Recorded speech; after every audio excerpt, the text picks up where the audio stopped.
All right, let's just play together, and good things happen. Let's go. Score on 3. 1, 2, 3. Score. First and goal, Vikings. Damn, Steven, what they got you in for? 387. Hand off Adrian to the outside, and he walks into the end zone untouched. Way to hand it off.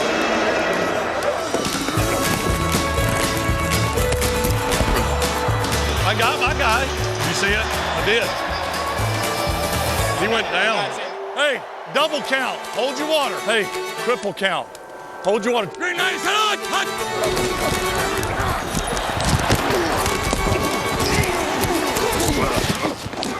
I got drilled on that last play right in the head. We got to throw some fades on down there on those guys. Favre goes deep left for Sidney. Caught at the 24. They can't cover him. Well, you've always said that. Right. Now you're starting to believe me. Brett Favre. He's going to go deep for Sidney Rice, who's outrunning the defense. Caught 5-yard line. And they say he's down at the 5. How about a touchdown? You're going to have the most yards in league history with no touchdowns. Vikings improve to 8-1. You played your 300th game today. That's Really? including playoffs, yeah. Really? That always kills me when they say including playoffs. I'm like, why wouldn't you? ESPN America, your home for live NFL.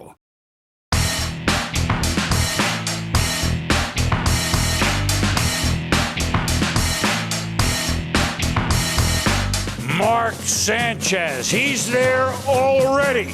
Preparation has begun for the Jets to try to upset the Colts. Kickoff not for 4 hours. We kick off Championship Sunday NFL Countdown. Championship Sunday. Who's going to make it to the Super Bowl? One win away from the Super Bowl. Make it your day. A rematch of grand proportions. We're coming after them, they're coming after us, and the best team will win. Can Mark Sanchez rekindle memories of Super Bowl III? You always got the question, how far can a rookie quarterback take you? Or will Peyton Manning and the Colts return to another Miami Super Bowl? We're going to Miami! And the Aints have finally risen to the top of the NFC. The Who Dat Nation deserves it. Can the Saints take the Drew Brees show to the big game? They'll be passing the ball all over the field. Or will Brett Favre's fountain of youth run through South Florida? Let's just play together, and good things happen. Championship Sunday. On the line, 2 tickets to Miami and a date in Super Bowl 44. Next.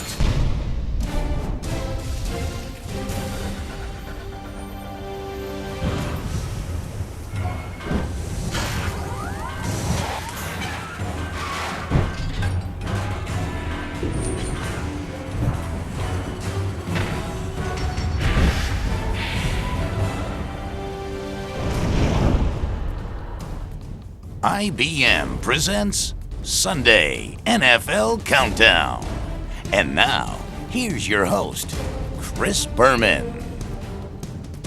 Well, hello there. We've all come down to this by nighttime in the East and the Midwest, evening in the West and the Rockies, twilight time in Hawaii and Alaska. We'll be down to 2. 2 teams will be on their way to Super Bowl 44 in Miami. It is Championship Sunday. And as it is in New Orleans and Indianapolis today, it is all hands on deck right here. Hi, everybody. I'm Chris Berman. Welcome to Championship Sunday NFL Countdown. 2 hours to get you all set. And veterans of so many title games past, as player, assistant coach, and head coach, Coach Mike Ditka, 13 of these. 13 of these. Wow. So this is old hat to you. Well, but not like this one. This is going to be an instant. It'll be a great, great Sunday here. This is going to be fun. And plus, what is it, velvet? Looks beautiful. Leave it as expensive. Keyshawn Johnson, a pair of championship games for you. Nice tie, ready to roll. I'm just here trying to be a part of the Chris, yeah, you try. Chris Carter, purple underwear, everything else happening. on occasion. This especially could be the time. Sundays. 2 for you. Tom Jackson, a pair of championship Sundays. I actually was at a few. 8 if you're keeping score. Didn't play, though. Morton, Adam, we don't know.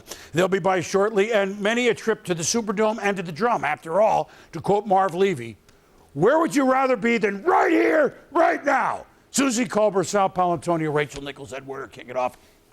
Ed has won the toss. I'm done. Boomer, I'm told by Viking sources that quarterback Brett Favre and the Viking coaching staff expect wide receiver Percy Harvin will play today. Coach Brad Childress has downplayed the hardship involved in creating packages and designing plays to use his unique skills against the Saints, but I'm told it's caused some frustration and increased the stress level around the team. 3 starting defensive linemen who've been injured, Ray Edwards, Kevin Williams, and Pat Williams, also should play.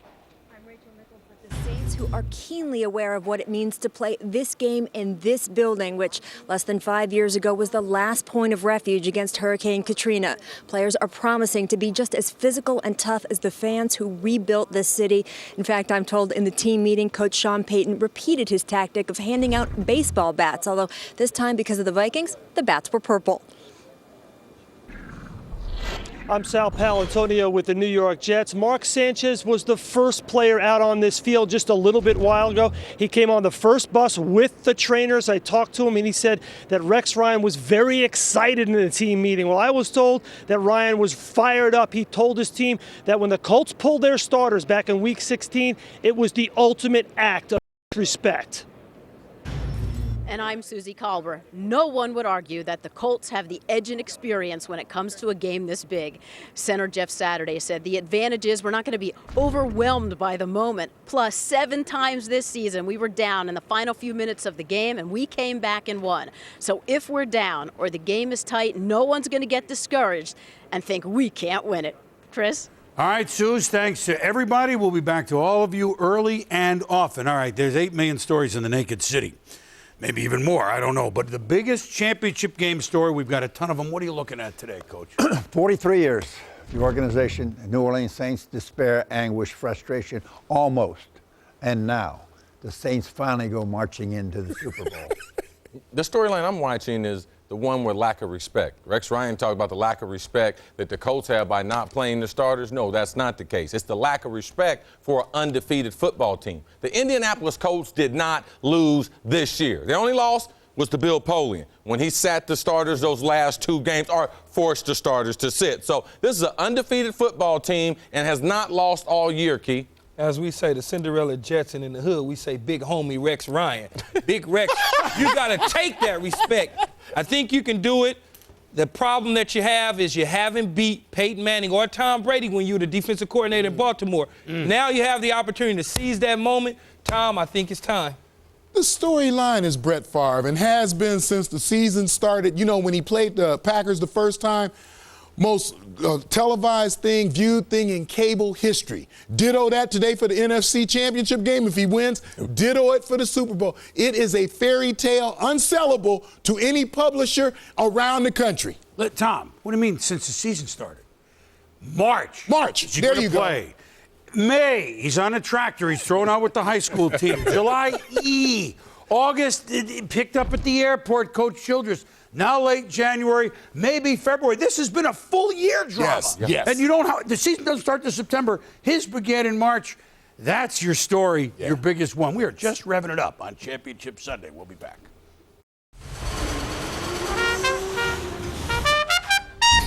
Embracing the Saints' success.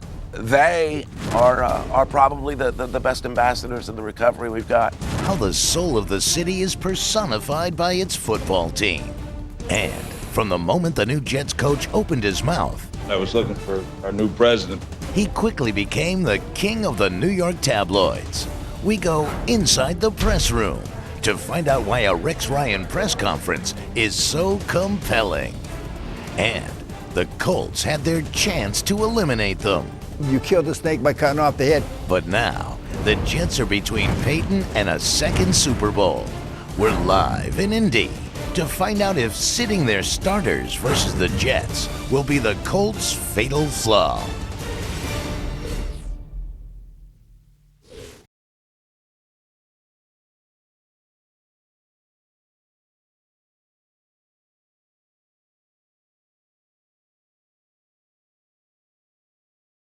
The ice, the goalie jumps and the players bump and the fans all go insane. Someone roars, Bobby scores at the good old hockey game. Oh, the good old hockey game. is the best game you can name. And the best game you can name is the good old hockey game.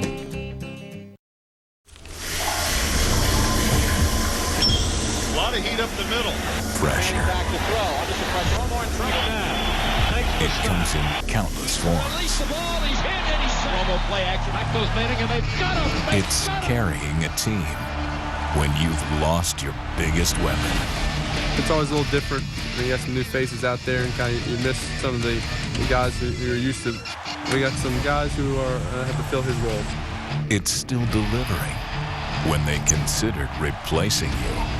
There's always going to be things said and always going to be things done. Don't let something like this depress you, but let it motivate you even more. It's becoming a leader without sharing the spotlight. I've played with T a long time. He's a great player. It's going to be hard to replace, you know, a player of his ability and his talent. With a new QB in town, it's bearing the burden of tough love from a city known for brotherly love. That's one thing that I want, and I'm, searching to get and willing to do whatever it takes, and that's to win the Super Bowl and bring it back here to Philly.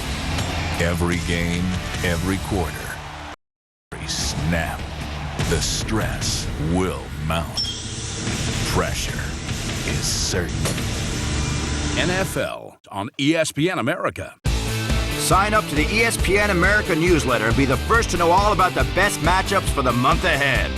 Get the latest news from the players and the teams who are making the headlines. He swings and hits one. Be the first to view the exclusive offers from our online shop and win lots of prizes in our exclusive competitions and promotions. All from the only channel dedicated to North American sports. Visit ESPNAmerica.com for more details and scheduling information.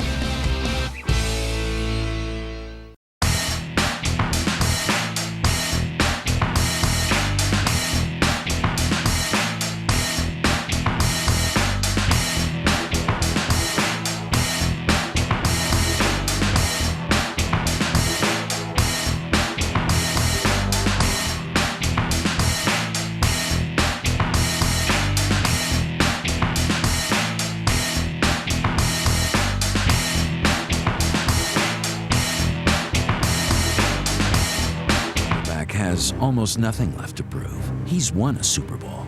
He's won 4 MVP awards. He's poised to someday take possession of every significant individual record at his position. The other quarterback has proved almost nothing yet. As a rookie, he was sometimes very, very good. Sanchez, play action, caught, touchdown! Sometimes not so good. One thing is clear. For Mark Sanchez, who can become the first rookie quarterback to start in the Super Bowl, a win today would be extraordinary. Reaching another Super Bowl wouldn't be as historic for Peyton Manning. But a Super Bowl win means joining an exclusive club of quarterbacks and growing a legacy where one day Manning could be considered the best to ever play his position. So it'll be the master against the kid. AFC title game, Jets at Colts. I can't remember the Jets and Colts ever playing in the postseason. Can you? Wait a minute. There was one. It was the Orange Bowl, Super Bowl III. Joe Namath guaranteed a victory, and the huge underdog Jets. He hit George Sauer 8 times. The Jets picked off Earl Morrall and Johnny Unitas 4 times. Randy Beverly, number 42, had 2. Matt Snell, number 41, ran for over 120 yards and the first touchdown. Jim Turner had field goals, and Joe Willie and the Jets shocked the football world. Jets 16, Colts 7. That day, when the AFL Jets shocked the NFL Colts, they were 18.5-point underdogs. Today, 8-point underdogs, give or take. What's the problem? The problem is obvious. Indy is now 15-2. They're at home, and they have the NFL's MVP, Peyton Manning, and everything that goes with that. Great passing offense, pair of 100-yard catch receivers, Reggie Wayne and Dallas Clark, a grizzled playoff track record, and many players and coaches just 3 years removed from winning it all in Miami.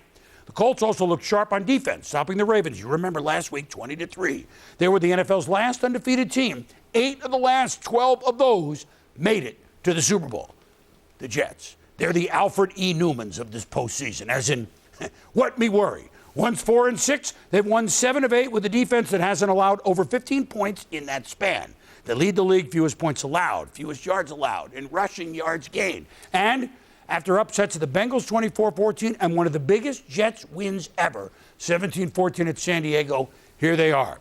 Just 4 weeks ago at Indianapolis, the Colts were 14-0. The Jets were 7-7 4 weeks ago.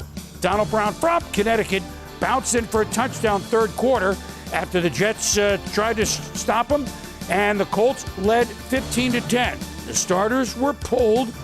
Jim Caldwell sitting them, Curtis Painter in. Calvin Pace had other ideas. Ball loose. Marcus Douglas recovers. The Jets go on to win 29-15. A month later, here's the varsity. Our varsity too. Susie Colbert in the drum. Well, Chris, I actually want to go back a full year because perhaps the biggest change that Jim Caldwell made when he first became head coach could have the biggest impact today. He wanted his defense to be better at stopping the run, and he wanted them to be more aggressive. He hired Larry Coyer as his defensive coordinator, and mission accomplished. Linebacker Clint Session told me that from day one, the message that Caldwell delivered to his defense was, we you to be the hunter. Well, the guys took that and ran with it. They love being the aggressor because previously they had been more of a read and react defense. They call themselves the silent killer, which really sort of reflects Jim Caldwell's personality. Now, for this game, the analogy that he played on was that you guys should be like the polar bear, because when the polar bear is being hunted, he has this unique ability to actually reverse the smell and become the hunter. So this is what Jim Caldwell told his team. And, you know, Chris, he does a lot of research and studying to come up with stuff like this. Well, we did our own research, and we determined that with this theory, the only animal that the Colts wouldn't want the Jets to be is a killer whale. Not a lot of ocean space in Indianapolis, Suze, that's for sure, but the polar bear, huh? Well, look, let's go back to that game 4 weeks ago, because it's still debated, although not so much, because the Colts were rested, they've won. Did the Colts make a mistake that they might regret, Chris, as this plays out in the playoffs by resting folks? No, I don't think so, because if you look internally in the house, everyone kind of knew what they were going to do. It's all the people, Coach Ditka, outside the house and myself, that have a problem with it. But also, if you look at the Jets versus San Diego, the Colts did not necessarily want to play San Diego. If you look at those last 2 defeats in the playoffs when they stared down San Diego, and also Phillip Rivers. Phillip Rivers has the Colts number. If you look at it from the flip side, the Jets going in, you know something? I think it was a mistake, Coach. Well, I think it was really a big mistake. You know, you got to be careful what you wish for. You know, whether you think you can or whether you think you can't, you're right. Right now, they gave this team, the New York Jets, a chance to believe that they can. It's a very confident football. Can they do it? I don't know. 4 weeks ago doesn't matter. But what they're going to do today, they're going to come out there. They're not going to deter from their game plan. They're going after that quarterback. They're going to put pressure on him. They're going to run the football. And they think, to a man, they're the better team on the field. And that is very true. When you have a team, fellas, that you have to put away, and you can put them away, you put them away. You slap them upside the head and you move on. You don't sit around and you don't play with them because, like Coach said, you give a team hope. They now have the belief that they can beat the Indianapolis Colts. Rex Ryan feels that. The one thing that he believes in is pressure to Peyton Manning. And if they lose this game, Tom Jackson, you don't think they feel like there's a big regret? They shouldn't have let him in. I don't think it was a mistake. I think it was planned. I think that they knew that they could beat the Jets. They knew they couldn't beat the Chargers. They knew the Jets could beat the Chargers. They let them win. They knew that they were going to win in Cincinnati the next weekend and was going to come back around to them playing them in the Dome. Man, we need to now, stop it. What about them fans That's booing them? just a joke. Actually, they did what was best for them. They rested their football team so they could be prepared to get a shot at the Super Bowl. They're now 60 minutes away. You know what? Let's go back because the folks may not have watched this show.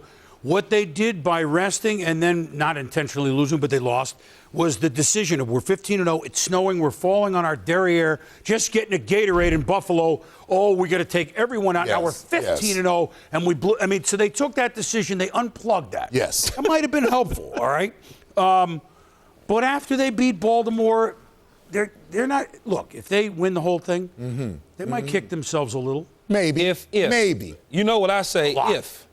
Boom. You won't have to worry about it. But that's not Don't worry about that's not that their part. concern. That was their plan, is to win the Super Bowl. They'll take whatever else goes with it. So far, so good for the Colts, they think. Fold your arms on me, Tommy. We'll be back.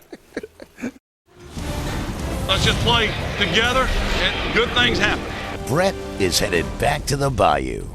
The swagger that this team has right now, they have it only because of Brett Favre. So Chris, with a shot at a 3rd Super Bowl, will we get the flawless Favre, or will the moment make him revert to his old ways? We're live in New Orleans, and My cell phone's buzzing on this one. rumblings in Raiderland. So you're confirming his return, or you're not? Mort and Adam are working the phones. Sunday headlines are next.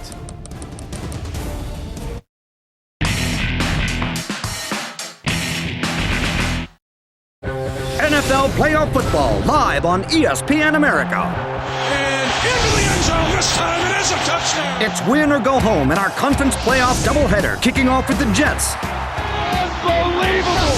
versus Peyton Manning and the Colts in Indy. You better believe it, baby. Then the Vikings head south to take on the Saints. He did it again. It all starts tonight at 2100 CET. Playoff football live on ESPN America. Hit and drop. Went up in the air and got helicoptered.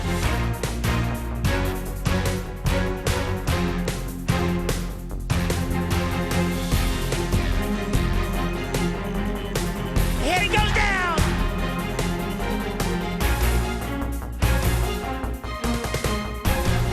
Boy, he steamrolled LeRon Landry. NFL on ESPN America.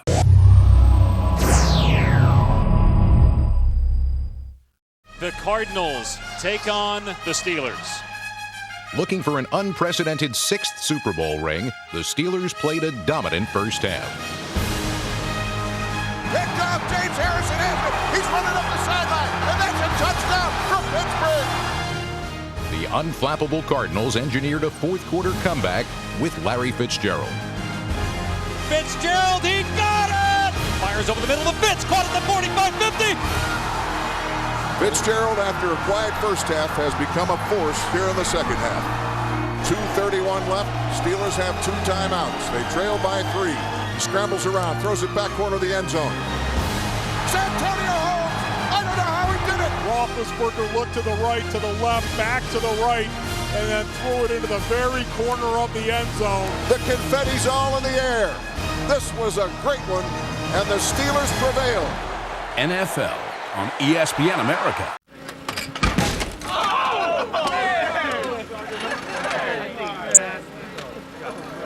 Kevin, don't do that, man. Come on. I got this. I got this. Screw up your hand, man. Turn it up. Turn it up. You're too close. This thing's gonna crush you. No way, Kevin. Are you crazy? Maybe. Do it.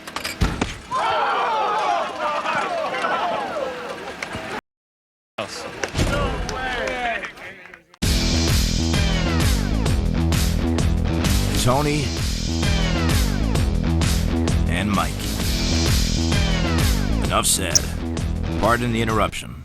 Weeknights on ESPN America.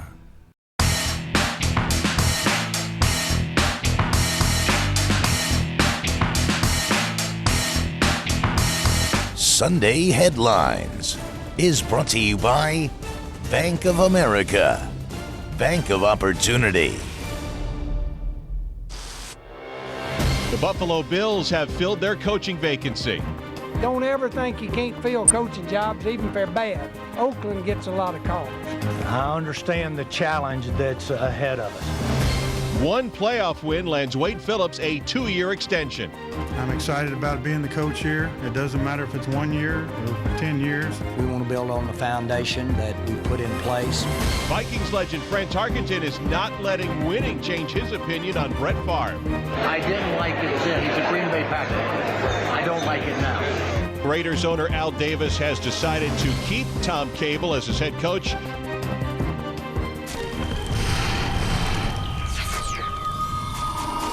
Well, the news of this championship week. Mort joins us. Adam joins us for Sunday Headlines. Happy Championship Sunday to you.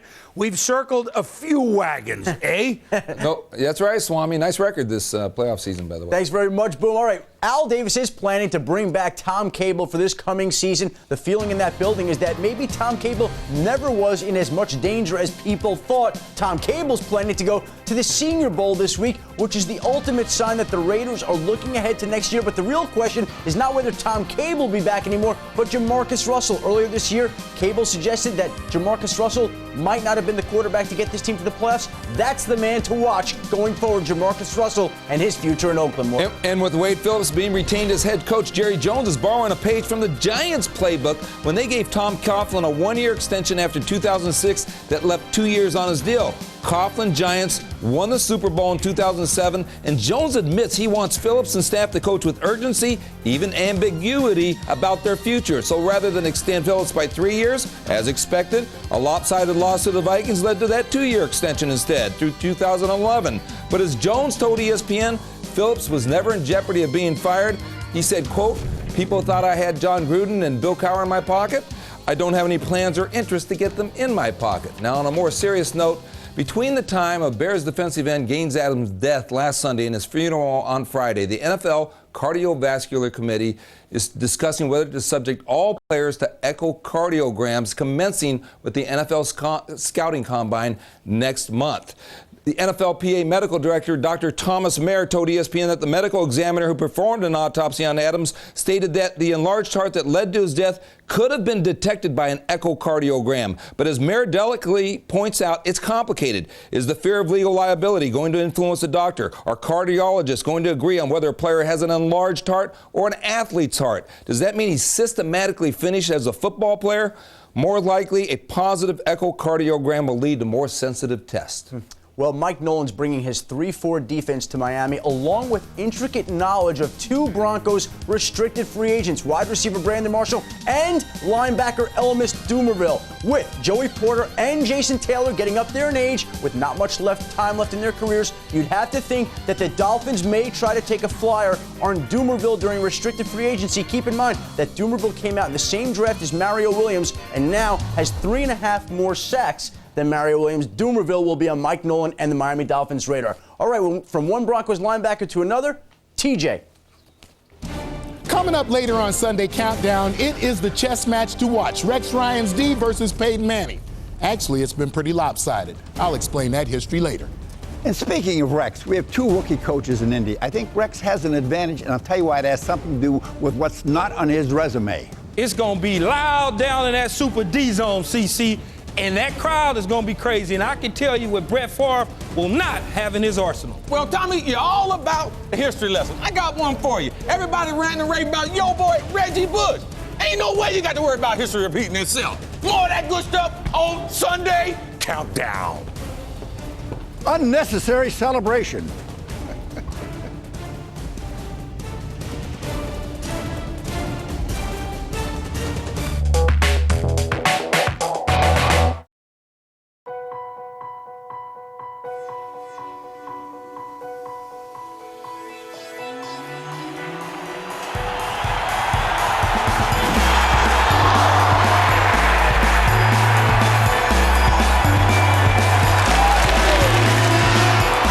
ESPN Classic, where passion makes the difference between the good and the great.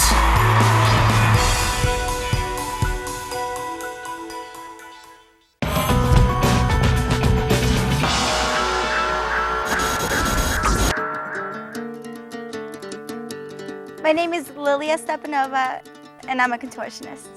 I'm 21 years old, I'm 4'11", and I'm 105 pounds. Being a contortionist is not easy at all. I was born in Moldova. Moldova is located in Eastern Europe by Romania and Ukraine. I came to America when I was almost 9 years old. I used to be a gymnast. I used to be in competitive gymnastics and acrobatics, so I've been in sports all my life. I work a lot for the NBA. I do halftime shows. My parents were also performers. The bow and arrow trick was my mom's and my dad's idea, and we just wanted to try something new, something different. Ta-da! I have names in Romanian for all my poses, and this one is called La Barba, which means the chin. When I first tell people about what I do, they always assume that I use a real arrow, and then I have to make sure to let them know that I don't. My suction cups do not always stick. I hate using suction cups. I have to maintain my balance. I have to maintain my focus. Every aspect about it is difficult.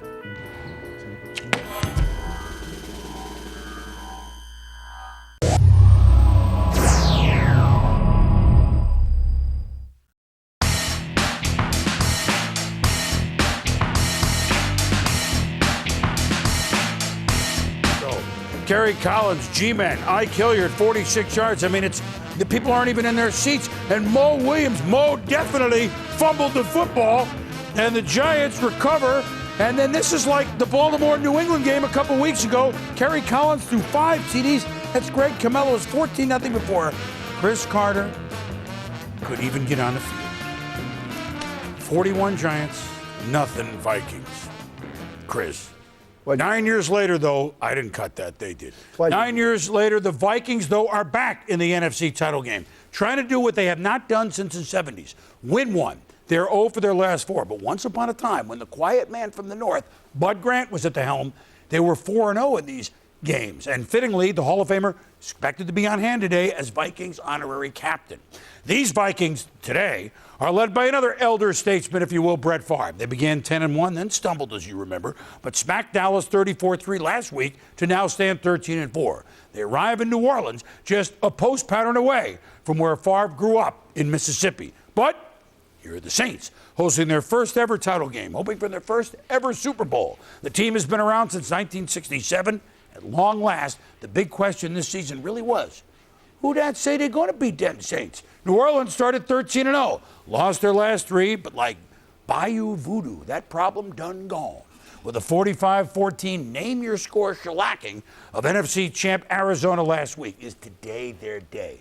To the Delta and Ed Worthing. Boomer, Brett Favre told me that the kind of unrelenting crowd noise the Vikings anticipate here today is almost certain to be mentally exhausting for the 40-year-old quarterback. Worse than even the harshest weather conditions, Favre called noise the most understated element for a quarterback playing in a hostile environment. It'll prompt Favre to wear all of the Vikings plays on a wristband today for the first time all season. When he first tried it in practice this week, he couldn't read the small print. In fact, one of the coaches offered him reading glasses. Favre said last week playing at home, he had the ball snapped on a triple count if he wanted. First sound, second sound, whatever he wanted to do. He said that he moderated the rush by creating doubt among the opponent pass rushers, changing the snap count on virtually every play. Today it'll mostly be a silent count and very few audibles. Boomer, Favre is wary under these conditions of getting into a scoring contest with the Saints, saying Adrian Peterson has to be successful running the football. He said we've got to do it really more than anything to keep them off the field.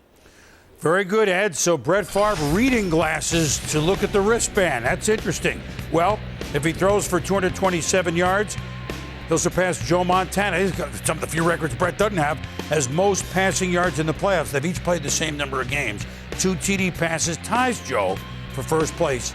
That would be 45. Well, the last pass Brett threw in a championship game was in overtime. Sub-Zero Lambeau Field. The Packers against the Giants. And Corey Webster had other ideas. The pick led to the field goal, and the Giants, not Brett's Packers, his last pass he threw for a Packer, moving on to the Super Bowl. Look, I mean, you're throwing up passes. They're not all going to be complete. Right. Are we long past the stage where we worry, if that's the right word, about Brett? Yeah, I think we are, Boom. You know, 7 interceptions all year, 40 years old. He understands protecting the football better than he ever has. I think the key is how the Saints are going to play defense, and Darren Sharper is going to be the guy. The closer he gets to his own end zone, when he gets backed up where nothing can get behind him, he is able to keep his shoulders square to the line of scrimmage, read the quarterback's eyes. You know, old teammate of Brett Favre's, he knows as much about Brett Favre as any DB in this league. I think that that's the thing you got to watch out for. Not Brett Favre, you know, not understanding picks. but Darren Sharper creating some turnovers for the New Orleans Saints. Well, I think both safeties, eyeballing them, watching where they're going to be close to the line of scrimmage is going to have a big effect. But with Brett Favre, you know that you have a high wire act, and you know at any point that he can fall because that's the way that Brett Favre rolls. But I think that they mentioned it. Adrian Peterson and his ability to create 8 in the box. Now, Brett is not a rookie, guys, but the coaching staff have to help him out by getting 8 in the box to give him some easier looks that they do for younger quarterbacks in this big game to start out. The last time we saw Brett Favre, he did throw an interception in that playoff game, but I don't think that this is the same guy. I mean, you pointed out that he's 40 years old. Of course, he's learned from his mistakes. This may be the last opportunity that he has to play in a championship game. We don't know. So I don't think he's going to look to force the football in crucial situations. I think he's going to stick with the plan. Now, we'll find out once the game takes place, but I think he's going to stick with the plan, be nice and safe, run the football, take his safe throws. Well, can he handle the moment? I say absolutely, but should he be able to handle them? You bet. This is why you play the game. It's like Babe Ruth. You want to be a bat with the bases loaded at the bottom of the ninth? Go ahead. Come on. You want to. This is what he came back for. He wants it very, very much. So, hey, if you're not ready now, you'll never be ready. I will say this. In a championship game, the clock is going like this. Oh, yeah. Right. The clock goes like that. You know, and so do you get impatient? At some point in this game, if you're Brett, do you get impatient? So when you guys were in the field, you were looking not tick, tick, tick, tick, tick. Yeah, That's right. Well, I mean, look at the game plan they had last week, and I know they were ahead in Dallas and everything, but, you know, short passes, rolls, very under control pass, rhythm. It's been a long time since we worried about balls sailing. Right. They're not sailing. They're not going to sail now. But, Tommy, you pointed out, Darren Sharper, Brett Favre, teammates once upon a time for 7 years. And this is a captain's picture from one of those 7 seasons with Ryan Longwell, now the Viking kicker. So there they all are as Packer team captains, if you will. And here they all are as main competitors in the NFC Championship game today. Well, talking about competitors, we get the Pro Bowl next Sunday. Our pregame is at 5:30, the game a little before 7:30. 16 of the Vikings and Saints, 10 Vikings, 6 Saints are Pro Bowl bound, unless they make the Super Bowl. 6 Colts, 4 Jets. A lot of the big players in Miami will be there. We'll be back. Hi, Kenny Mayne reporting from Ada, Oklahoma, where the signs suggest that everyone is welcome. Everyone but New York Jets fans. I haven't been able to bring all my Jet stuff out of the closet yet.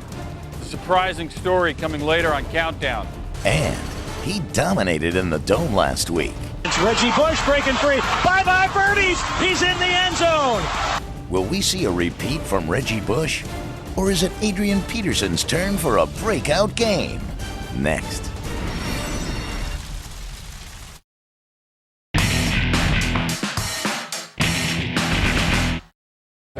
NFL Playoff Football live on ESPN America. And into the end zone. This time it is a touchdown. It's win or go home in our conference playoff doubleheader, kicking off with the Jets.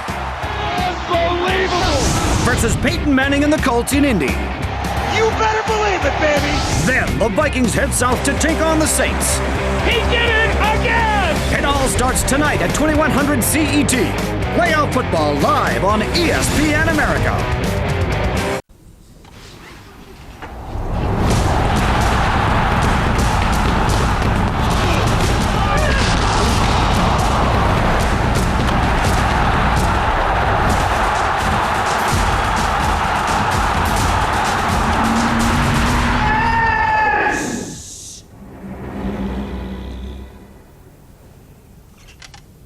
For live commentary, news and stats, scrum.com. Instant rugby, anywhere.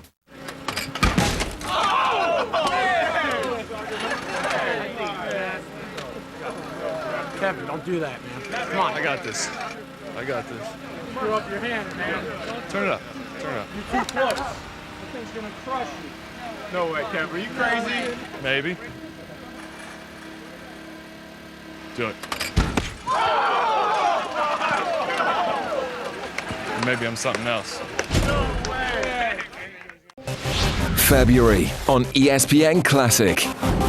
We bring you a brand new series featuring the moments that made the Reds one of the most successful clubs in English football history. And he scores! In Liverpool Classics. Also in February, the doctor's in the house for his very own birthday bonanza. We give MotoGP's top consultant the special treatment and bring you the races that made him a legend. Side by side, Valentino Rossi wins the race.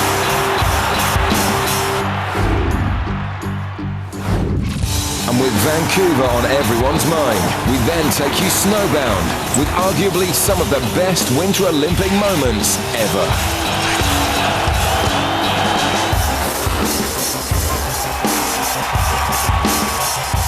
Making this an unmissable month on ESPN Classic.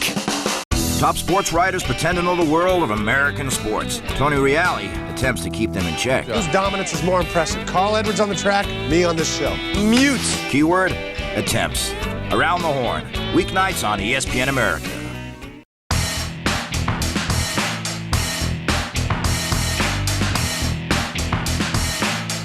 I guess so. A Monday night game last year, Vikings at the Saints. Do you remember? Down 20-10. Reggie shakes a tackle. And then up the far sideline, and then whoop! He's gone. 71 yards, took a 10-point Saint deficit, now down only 3. Fourth quarter, you might remember, game tied at 20. Takes another punt, moves. Whoop! How does he squeeze through that? 64 yards, 27-20. Later in the game, people forget this one. He's off to the races again.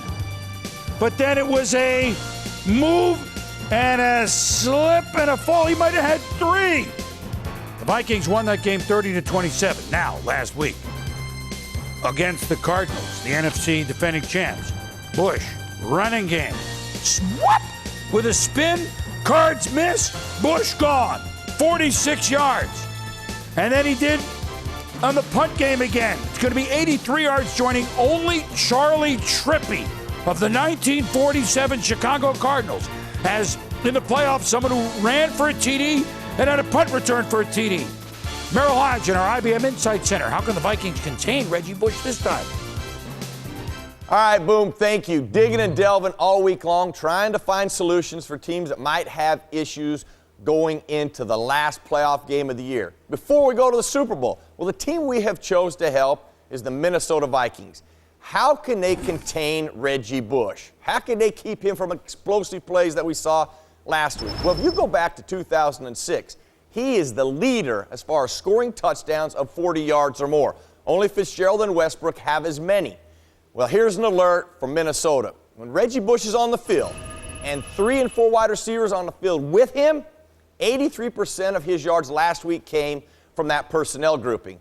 The key for the Vikings, the defensive line. They must win early in the down, get penetration, disrupt Reggie on the other side of the ball. Don't give him a seal here and a seal there, because if he gets an alley, we have all seen he has the potential to take it to the house.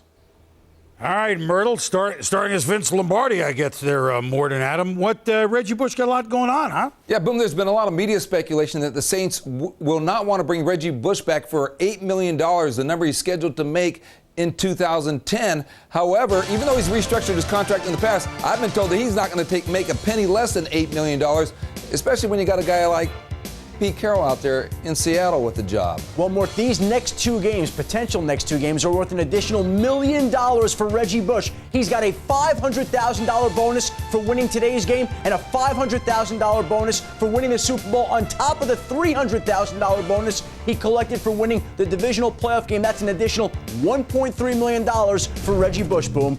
All right, guys, something to keep an eye on, although the eyes will be on Reggie on the field, because in all 3 of his postseason games, 3 years ago against the Eagles, Boom, and the Bears, even in a loss, and of course last week he's had touchdowns. So Chris, Tommy, Reggie Bush, dangerous playmaker, or is Adrian Peterson more dangerous today? What do you think? Lot of dollar signs for Reggie Bush He today. always tries to tell you it's about the money. That's right. In this right here, Tommy, this is not a matchup. I talked to one of your heroes this week, Mr. Jim Brown. Adrian Peterson, he thinks is the best in the National Football League, and the amount of attempts that he will get the football in this game. And I believe that Reggie Bush will be limited, especially with the punts, them kicking the ball out of bounds. Well, Cece, limited in touches, maybe 12 quality touches during the game. But last week, 217 yards, 2 touchdowns. You saw the vision visual there of what he did the last time he saw Minnesota. If you give him the ball 5 times, he's going to end up in the end zone. Give it to him 10, he's going to end up there twice. Well, Tommy, when I was a coach, I got burned by a guy named Deion Sanders because I thought our guys could cover it. If my punter kicked the ball to Reggie Bush, I would stick my foot right up his rear. Period. Period. Boom, that's enough talk over here. Back to you. Back to you. You know what we love about the coach? Subtlety, not a strong suit.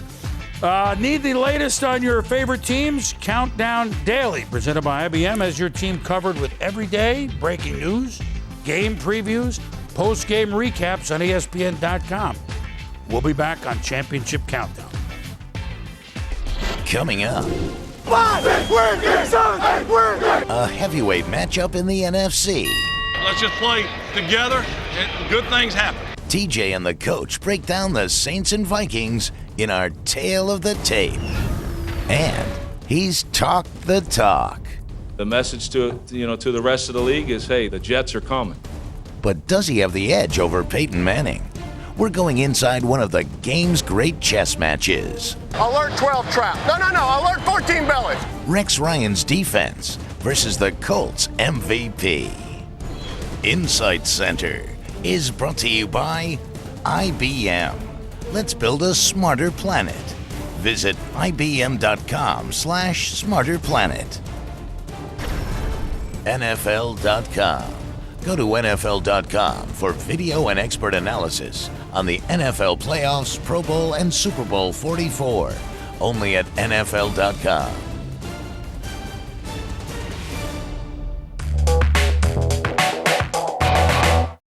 NFL playoff football live on ESPN America. And into the end zone. This time it is a touchdown. It's win or go home in our conference playoff doubleheader, kicking off with the Jets.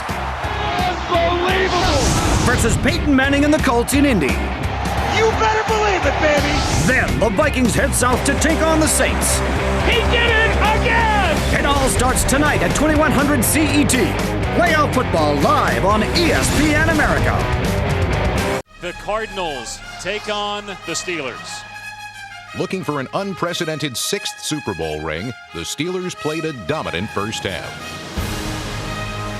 Picked off, James Harrison has it. He's running up the sideline, and that's a touchdown from Pittsburgh. The unflappable Cardinals engineered a fourth-quarter comeback with Larry Fitzgerald. Fitzgerald, he got it! Fires over the middle of Fitz, caught at the 45-50. Fitzgerald, after a quiet first half, has become a force here in the second half. 2:31 left. Steelers have 2 timeouts. They trail by 3. He scrambles around, throws it back corner of the end zone. Santonio Holmes!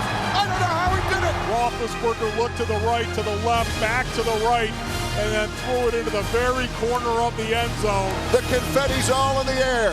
This was a great one, and the Steelers prevail. NFL on ESPN America. You wonder how I practice keeping both feet down?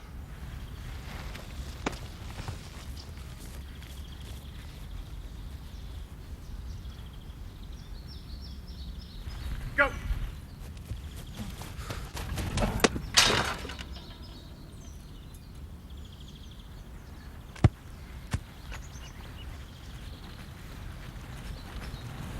Still wondering? Watch the very best live sports action online with the new and improved ESPN360.com. Get access to over 1,000 NHL games, What a shot! including the playoffs and the 2010 Stanley Cup Finals. Through the traffic, scores! Get the best NCAA action, including over 300 college football games. Are you kidding me? And 300 college basketball games, all live and on demand. Simply choose a package that suits you. To watch the NHL or college sports online this season, simply go to www.espn360.com.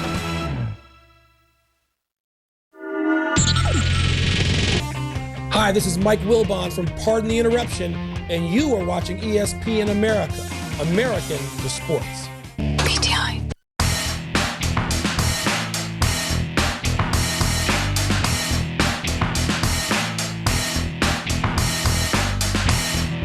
We're in a championship game, there was a young man named Keyshawn Johnson telling Bronco fans, pipe down, because Curtis, my favorite, had a third-quarter touchdown. It was 10-0 JETS Jets. But would have scored 10-7. James Ferrier, fumble! Broncos tie the game at 10.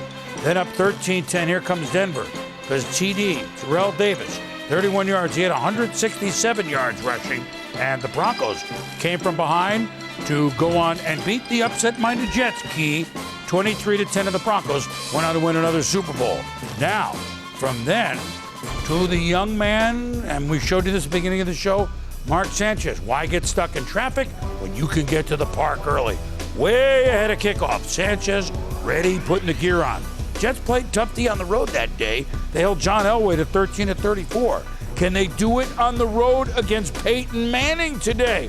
One of the burning questions that we ask Sal Palantonio. Hi, Sal. Oh, that is the big question, Boomer. You know, the first two playoff games, the Jets blitz Carson Palmer and Phillip Rivers, 60% of the call pass plays. That's a ridiculously high number. But Peyton Manning against the blitz this year, a quarterback rating of 118, also a ridiculously high number. So that is the dilemma. Blitz Manning, but not give up the big play. You've got to try to get him off his spot, and you know, you can mix your coverages, you can do all those kind of things. He's seen it all, but you just hope there's just slight hesitation where he's not able to just sit back and fire it at will on you. We've beaten the Ravens, a number of times, when he was defensive coordinator, though, but we've had great matchups against his style of defense. But certainly the New York Jets have their own identity. I think they do things differently than he did in Baltimore because of the personnel that they have.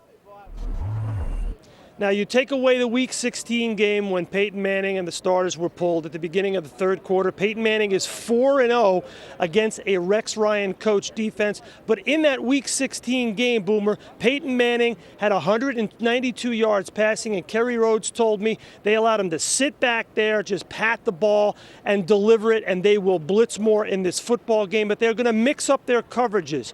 You will see Kerry Rhodes on Dallas Clark. You will obviously see Darrelle Revis on Reggie Wayne, but then on Austin Collie, who had a big day against Lito Shepherd in Week 16, you won't see Lito Shepherd. You might see Dwight Lowry.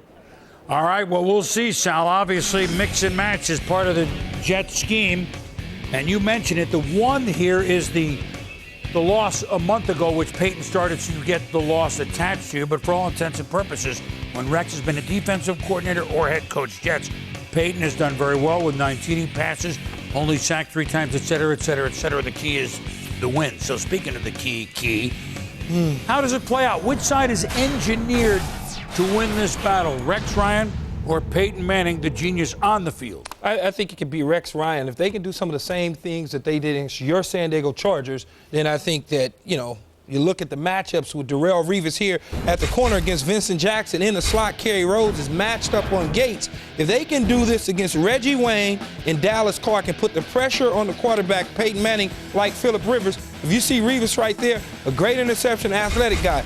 11 men in the box. Now they're going to bring some guys that backing out the safety, bring the guys off the end. There's a twist stunt there. There's the pressure. Revis again with a bat down. If they can do some of those things that they did against your Chargers, Boom, then I think they have a chance to win this game. Well, Key, I disagree with you because what the Colts have done, and Jim Caldwell, this offense, they've added a little bit of college football to the repertoire, and that is the ability to be able to throw the wide receiver or the bubble screen. Reggie Wayne here, we've seen him throw it to Garcon. The ability to be able to let guys go on the offensive line, let them through, let the linemen get up on the secondary, and let Reggie Wayne use his running ability right here. Third down and long conversion. They can run this to any of their wide receivers at any time. And with Peyton Manning, when he sees that, this is his blitz breaker.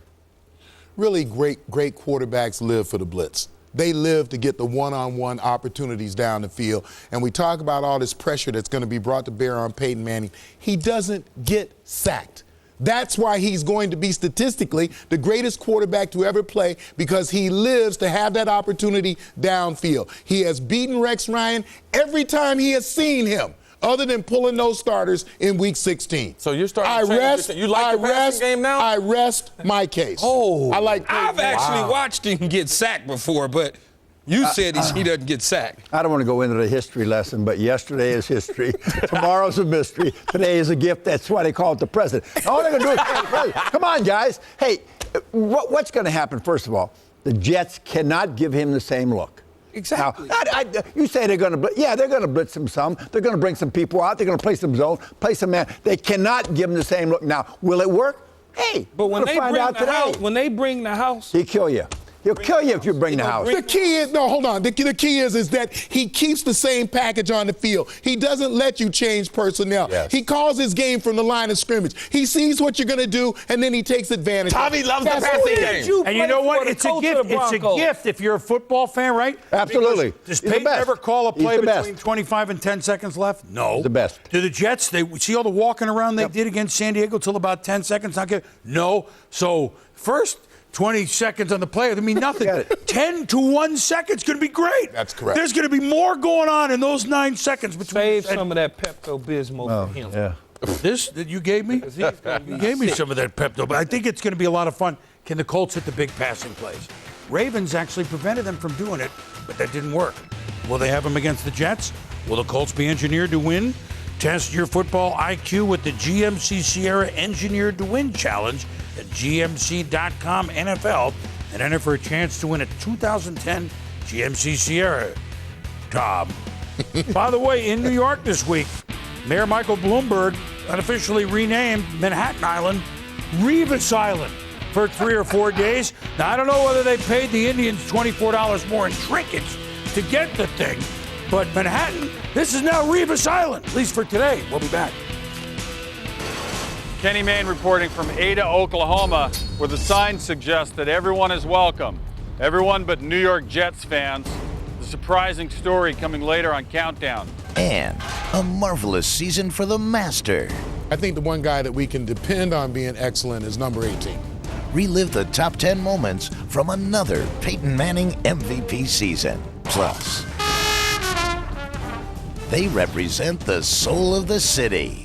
They carry a message from New Orleans that we're alive, we're energetic, we're unified, we're tired of feeling like losers. See how the Saints are being embraced in the Bayou.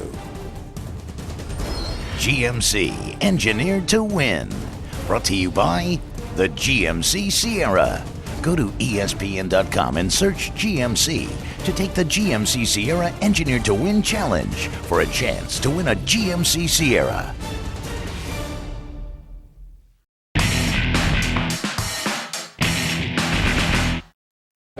NFL playoff football live on ESPN America. And into the end zone. This time it is a touchdown. It's win or go home in our conference playoff doubleheader, kicking off with the Jets Unbelievable.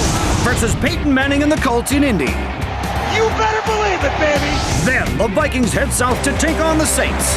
He did it again. It all starts tonight at 2100 CET. Playoff football live on ESPN America.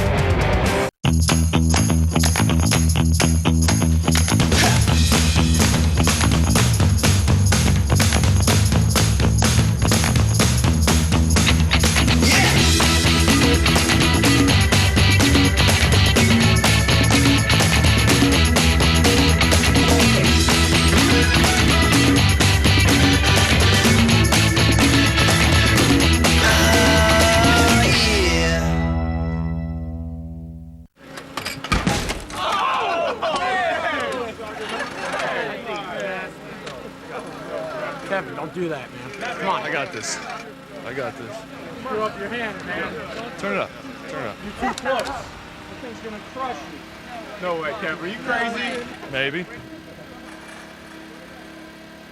Do it. Maybe I'm something else. Adrian Peterson, he's the best running back in the National Football League. Adrian says, just give me the ball and follow me. And that is all day Adrian Peterson. And Adrian dragged a Titan into the end zone. Gets through the line of scrimmage. It's on the 20. Get in there. Touchdown! Adrian Peterson continues his assault of the Chicago Bears. NFL on ESPN America.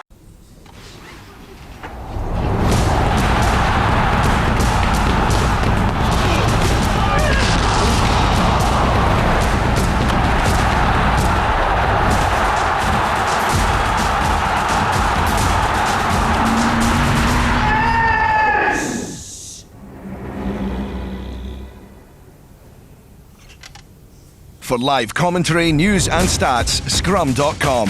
Instant rugby, anywhere. Top sports writers pretend to know the world of American sports. Tony Reale attempts to keep them in check. Whose dominance is more impressive? Carl Edwards on the track, me on this show. Mute. Keyword, attempts. Around the Horn, weeknights on ESPN America.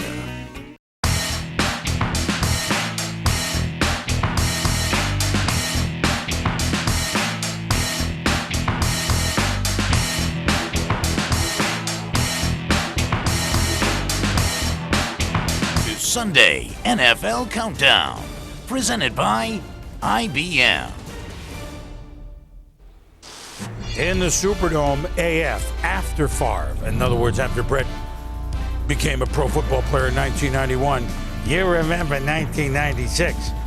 Brett Favre, Packers.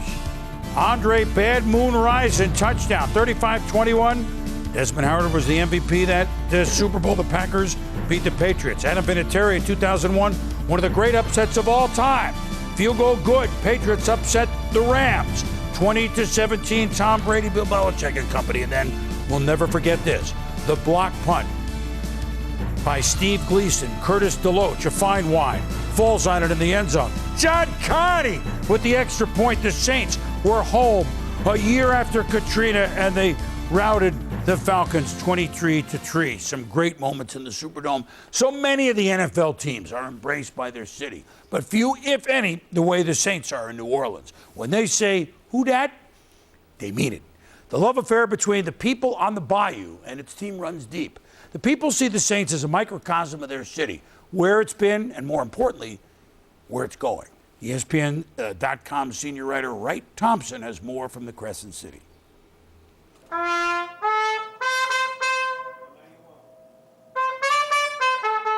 The soul of New Orleans is in a trumpet and a low-ceilinged bar.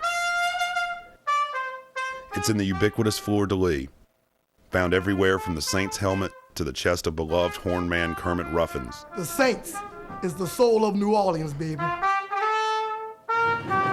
The soul of New Orleans is in every streetcar, every oyster, every drink, from Sazeracs and thick-bottomed glasses to those 72-ounce Bourbon Street beers.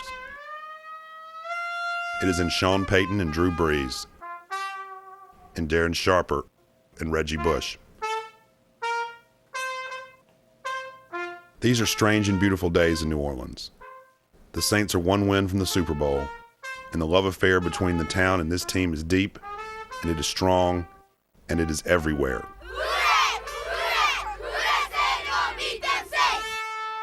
They are probably the best ambassadors of the recovery we've got. They carry a message from New Orleans that we're alive, we're energetic, we're unified, and damn it, we're tired of feeling like losers. The soul of New Orleans is on the left hand of the statue of Jesus. His thumb and forefinger are missing. People see the work of God in those missing digits. When Katrina approached Louisiana, it downgraded and turned, avoiding a direct hit. Jesus, you'll hear, flick the storm away. I am glad that we have decided not to put the fingers back on the statue. It's a sign that God is using us to rebuild, and it's also a reminder of God's fidelity during a very difficult time for our city. The soul of New Orleans is in the things that returned, from the restaurants to the football team. This city inspires an irrational love for traditions and places. People mourn the ones that didn't come back after Hurricane Katrina, and became even more fierce about the ones that did. The storm changed New Orleans, but not only for the worse.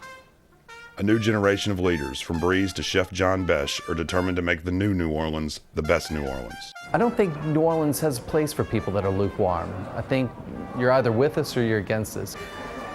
You have a city here made of people that want to be here, and that makes all the difference in the world.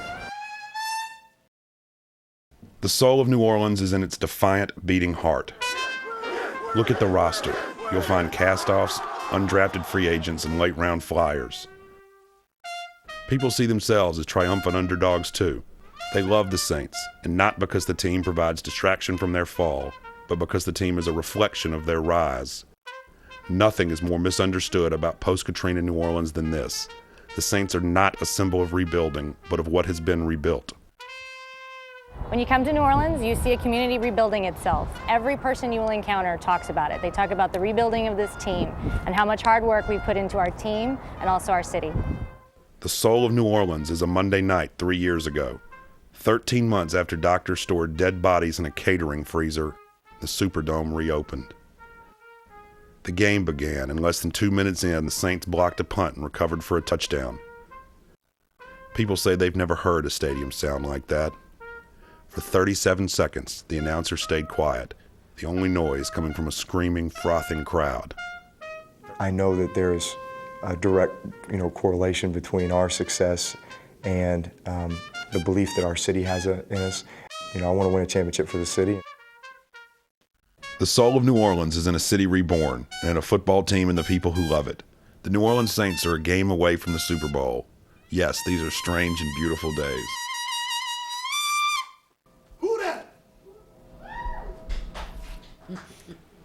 Very, very nice, Reg. Very nice. 43 years of, just looking at it. Again, we reiterate, they came in the league in '67. They've never got to the Super Bowl. If they get there with a win tonight, the Vikings are fighting all that. It'll obviously their first Super Bowl for the Saints. Only Detroit, 52 years. Cleveland, 44 years, have waited longer to play in a game for all the marbles. Tommy, we were there for that reopening. We'll never forget it in '06. Coach, I'd like you to chime in because you coached there and you know as well as any of us what it's like to be the coach of the New Orleans Saints. Tom, that was that doesn't even begin to show. Yeah, we had a chance to take a tour through the city, and we saw some of the areas that will never be the same.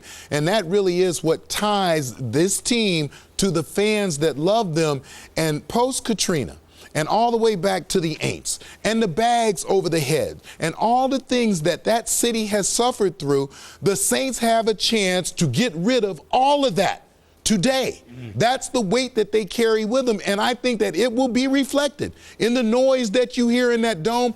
When that punt was blocked, boom, we never heard anything like it. I've been in the King Dome. I've been in the Astrodome. I had played in Dallas. I had never heard anything like it, and I think it will be that times 10 today as they meet the Minnesota Vikings. Tom, you're right. There are great fans everywhere, loud fans everywhere, and rightfully so. They're great for their community, great for their team.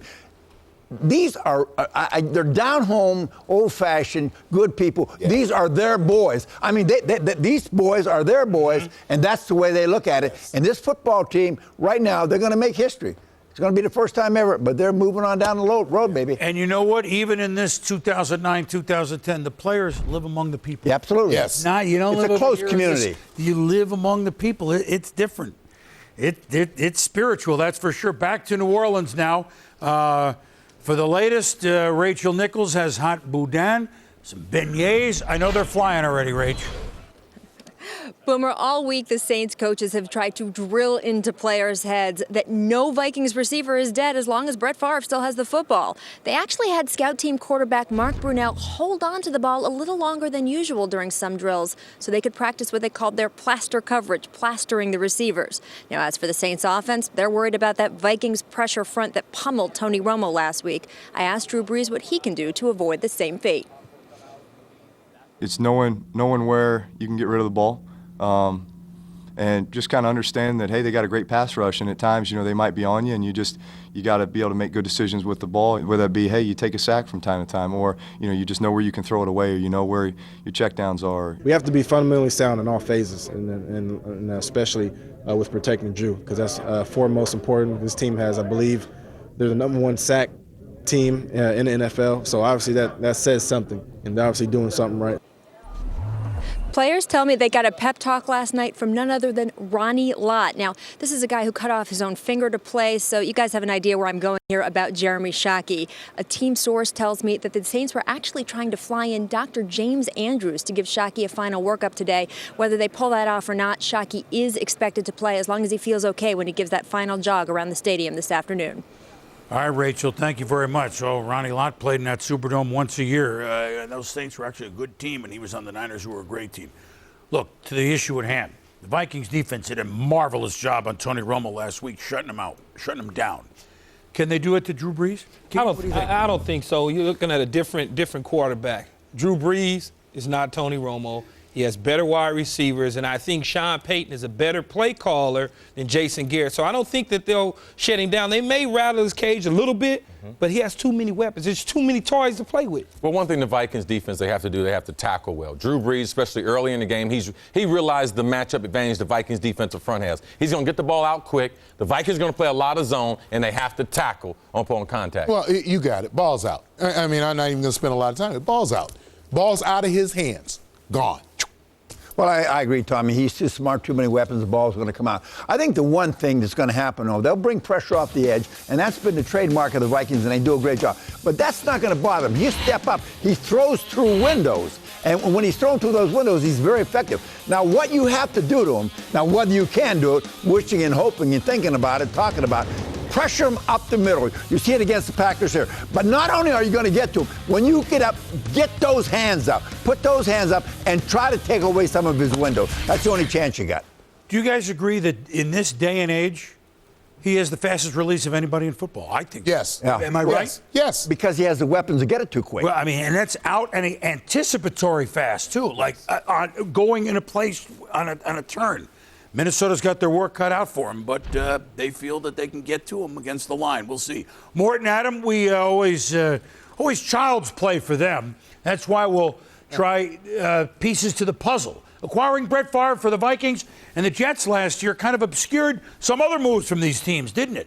Yeah, both teams obviously have made some big moves to get themselves in position to play in and win today's game. The Vikings on the offensive line allowed Matt Burke to leave through free agency and replaced him with John Sullivan, who they got with an extra pick in the Jared Allen trade. They also drafted Phil Lodeholt in the second round, started him at right tackle, and the Vikings offensive line has not played great this year, but it's played well enough to keep number 4 upright and healthy, and that is the biggest contribution that John Sullivan and Phil Lodeholt have made this season. The Saints, meanwhile, went out and bolstered their secondary. They went out, they signed Darren Sharper, who's made a ton of plays at safety for the Saints this year. They went and they added cornerback Jabari Greer from the Buffalo Bills, and with Sharper and Greer in the secondary, the Saints have come up with leadership and big plays that they haven't had in seasons past that they tried to get from a player like Jason David. These defensive backs have made a big difference for New Orleans. And then for the Colts, I go back to 2008 when we knew Tony Dungy was probably going to retire. They took Jim Caldwell away from the quarterback coaching position, and Dungy held mock trials with Caldwell, even like, okay, we're going to discipline this guy. What would you do? And then recognizing that Dungy was gone, he went and changed his defensive coordinator and brought him Larry Coyer to run the defense, and it's even better than ever. And for the New York Jets, we all know they moved up to get Mark Sanchez with the 5th pick in the draft, but they also tried to move up in the first round again to get Percy Harvin, who they're playing against. Because they didn't get Harvin, they had some extra picks, the 4th, the 3rd round pick, the 7th round pick, and guess what? Top of the 3rd round, they used those picks to go get Sean Green, the Jets running back, who now is vital to this playoff drive. Boomer? All right, guys, Sean Green with over 100 yards, both of the playoff wins for the Jets. When you talk football hotbeds across this great land of ours, Ada, Oklahoma might not come to mind. Did you know that that's the hometown of the Saints tight end? We just talked about him, Jeremy Shockey. Did you know that one-time Jets sack artist Mark Gastineau played college ball there at East Central University before being drafted by the Gotham Green? And did you know that Kenny Mayne just paid a visit there? He found out that the Jets are far from a main event in Ada, Oklahoma.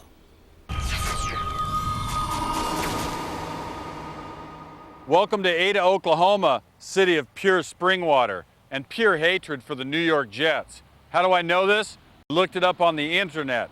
The internet informs me that no citizen here in Ada can display any form of support for the New York Jets. I came to ask why. So have you heard about this law where you cannot be a New York Jets fan? No. I have no clue what that's all about. I truly have never heard that. Never heard that. I've never heard of that. Well, I've never heard that one before. While the locals seem blissfully unaware of this tyrannical law, one of Ada's bravest is all too familiar with his town's anti-Jets decree. The coast is clear. Nobody's here. Woo! Jets! Yeah, Jets! Let's go, baby! Jets! Jets! It must be tough for a guy like you in a town like this. It is tough. I mean, what kind of government tells me that I can't cheer for the Jets, the greatest team ever? That's a violation of my constitutional rights. Super Bowl win on Sunday, Ticker tape parade on Tuesday. Be walking up the Canyon of Heroes. Oh, yeah. What sort of close-minded, iron-fisted dictator would be behind the oppression of Fireman Jed? I found my answer at City Hall. David, why is there a law that prohibits people from supporting the New York Jets? Well, we've researched that thoroughly, and there is no such law in the city of Ada. That's some kind of an urban legend. Kenny, I have no problem with the Jets. Have you seen my parking space? Politicians lie, and that man was a politician. Somebody's got to stand up for the Jets, so I've come here to acquire myself a parade vehicle. What's a 90-minute rental for this? I'm throwing a parade. 40 bucks. Let's go 50. My expense report has to look legit.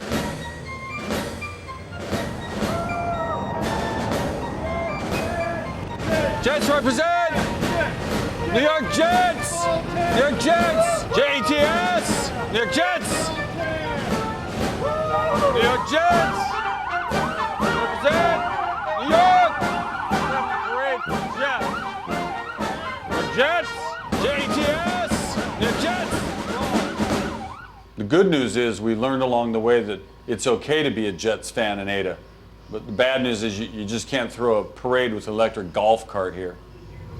That's a lot of help now. Man, we're in jail. I'm gonna lose my job over this. I've served time before. Well, Fireman Jed will sure tune into primetime tonight. It says 10:30, but tune over when the game is over because we had almost an hour last week. Tommy and I on primetime. We kind of like that show, don't we? Mm-hmm. We used to do that once upon a time. Hope you can join us tonight, and we know who's going to the Super Bowl for post-game analysis, etc. And we know who's going to the Pro Bowl. We'll be there for almost 2 hours. 5:30 in Miami next Sunday. Kickoff about 7:20 Eastern Time. Pro Bowl returns to ESPN. We're proud as punch to have it. And I know in Ada, Oklahoma, they'll be watching that too. We'll be back. In other words, I butchered that response, but I don't know how to say it. We go inside a Rex Ryan press conference. I said to myself, yes, we got a guy that's going to be back page material for quite a while. To find out why meeting the media has become so much fun. And don't drop that. From one Viking receiver to another. So, all right, I'm coach, you me. Okay. Just tapping it. Chris Carter went to Minnesota to see the unique drills that have made Sidney Rice Farr's favorite target. Next.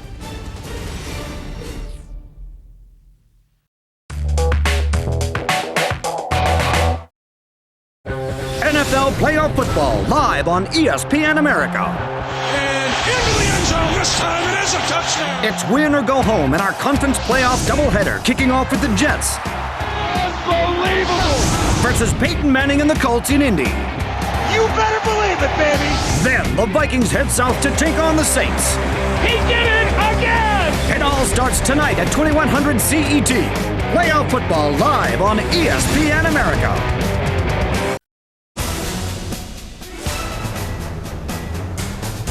Manning trying to go quickly. The throw downfield is for Reggie. He's got it 40. Touchdown. Manning looks, pumps, throws to the end zone. Touchdown, Marvin Harrison.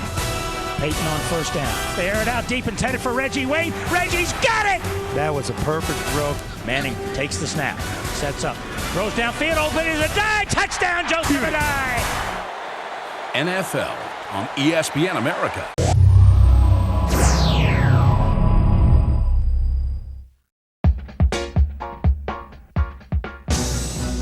The Steelers are in their house in their frigid January elements. The 5th coldest game in Lambeau Field. In the frosty late day air of western Pennsylvania.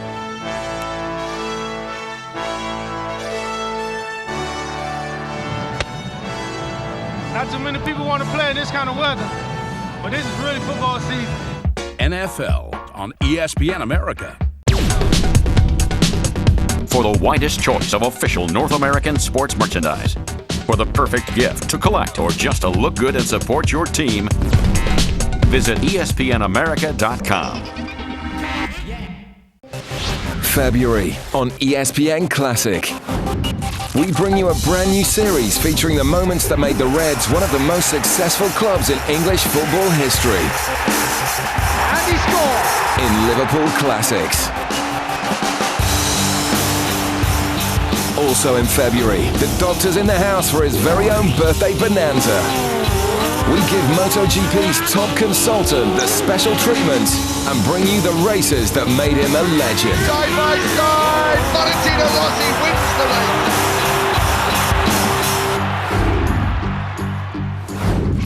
And with Vancouver on everyone's mind, we then take you snowbound with arguably some of the best Winter Olympic moments ever.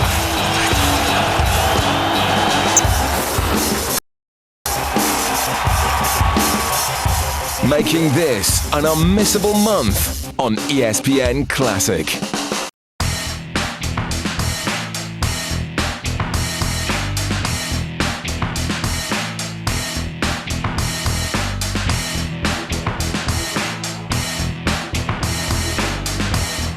Well, you talk about the last couple of years, NFC receivers breaking out. Not that we didn't know Larry Fitzgerald wasn't great. But last year in the postseason, anybody that didn't know it saw him catch 100 yards or more in all the games. 7 TDs in the 08 playoffs, including the Super Bowl scintillating loss to the Steelers. Sidney Rice, who is he to? Well, he's Pro Bowl bound. 6 passes from Brett Favre against the Cowboys last week, 3 for touchdowns. 15 times this has happened in postseason. 4 of them have been named Rice. Now, Chris Carter certainly knew these guys when. Right, Chris? Thanks, Boone. It's exciting to see 2 young wide receivers blossom on the national stage. In working with these 2 this offseason, there was one thing I was trying to get across. How can a big wide receiver create separation and get to the football? And Sidney Rice performed so well in last week's game in the playoffs that I had to go back home to Minnesota to find some of the new and rare drills that he has added to his arsenal. Sidney Rice, touchdown! Yes! And it is Rice! It is caught! It is touchdown Vikings! Sidney Rice has stolen the show! You have a drill you think is very, very good and is very helpful for young wide receivers. And what is that? It's basically a drill I came up with. It's laying on the ground, facing the coach or whoever has the ball that's throwing it to you. Right. So you lay on the ground like this. Right. Basically, put your hands right here. Okay. And you wait till he winds up and throw it. He's throwing it right at your face. You can throw it harder than that. Now, what does this help you with? It's a strength. You never know if you're going to be on the ground. You can slip, things like that. Right. And you never know what kind of position you're in, so it's best to work on as many things as you can. Rebound. This is a type of drill when you see some of the other skills that you have being what I call a basketball player on turf. This helps you like go get a rebound and go get the ball. We actually have one that's called a rebound drill as well. So we just flipping around all the way until he calls rebound. Flip, flip, flip, rebound. You gotta go up and get it. And it was a leaping grab by Sidney Rice. Let me see that again. Pass. Rebound. Now you guys have a hot potato drill that you guys do that you feel like is very, very effective. Can you show me that drill? It's basically stand close to whoever has the ball and he's gonna throw it back and forth to you. Right. It helps you focus on the ball, touch it, no matter where it's at. Get your hands around it. You gotta tap it right back to him. So just as fast as possible. Just keep tapping it. And this is something I do. All right, wait 1 second. Time out. You come over. You be Chris Carter. You do the interview. All right? Now, now show me the drill. Okay, what are we doing? So, all right, I'm coach, you me. Okay. Just tapping it. You gotta give it back to me. Okay, so I don't want it in my palm and everything. I just want the finger, just like we catch it. Boom. Okay, so. Boom. And I'm coming right back. Fast. I need some gloves on. You gotta give it back to me. Now, see, this is a new one for me. Now, see how you making me? Oh, there we go. What? Yeah, there you go. Where you at? There you go. Fast. Right out the hand. There you go. Look at you coming back down the middle. I like it. Good. One more. Very good. Yeah. And you taught the old man something. Now, I don't have to give you credit when I would teach kids this all around the country. This is going to be my Sidney Rice drill. Well, guys, the one thing that really surprised me, because initially when I met Sidney, I was very, very critical of him. I told him the lack of professionalism, the lack of attention to detail, and I really didn't think that unless he embraced this, he had no chance at stardom. Coming back to Minnesota, talking to people there, especially George Stewart, the receiver coach, he let me know that Sidney has embraced being a professional, has totally changed his outlook, and guys, that's the reason why he's a big-time player now. That was awesome. You can see it right there. Yeah. Well, you were up there, Chris. What's the best game plan today for the Vikings against the Saints? Well, Boom, if you're not careful, especially being a wide receiver key, like you would think, man, get the ball to Sidney Rice. But the truth of the matter is they have to jam the ball into the line of scrimmage with Adrian Peterson. They have to make the Saints play 8 in the box, and they have to try to keep the Saints offense off the field. Once you do that, then you get the matchups, then you bomb them down the field. It's like bizarro world. You're talking about running the ball. I think Brett's going to try to win the game. But don't turn the ball over. I wrote it down, Coach. Don't turn the ball over, win game, Minnesota. Well, this is really complicated. Score early and score often. That would help a lot. But you're right, Chris. They got to run the football. Stick with the game plan. If Brett sticks with the game plan because of the noise in there and not try to audibilize and get things screwed up, because you can't hear in that dome when it's loud, fellas, and you know that, they'll have a chance. Something to remember, the top 2 scoring teams in football. Mm-hmm. The Saints at 5-10, not even including the playoffs. That's 9th best ever, and the Vikings were 2. I'm interested to see where Percy Harvin lines up.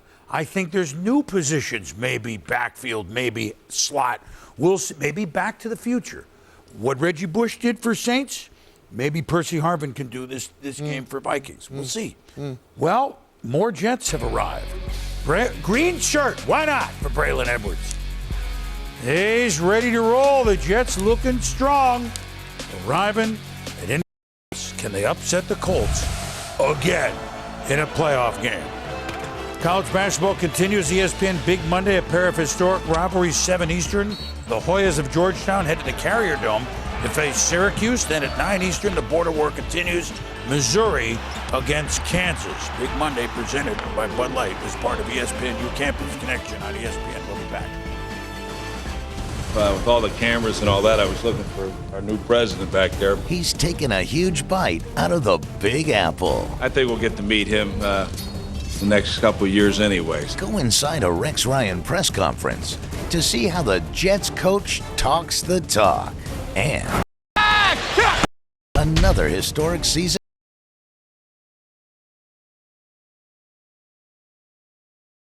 Live the top 10 moments of the season.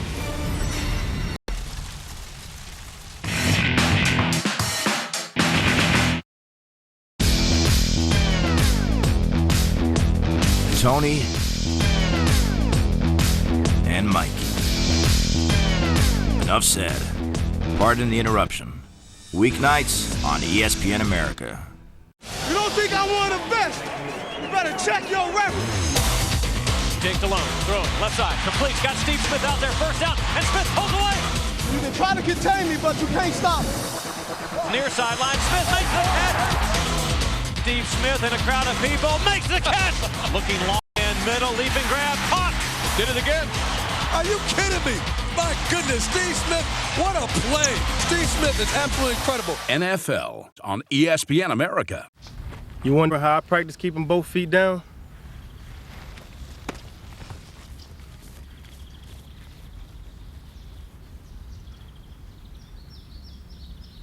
Go.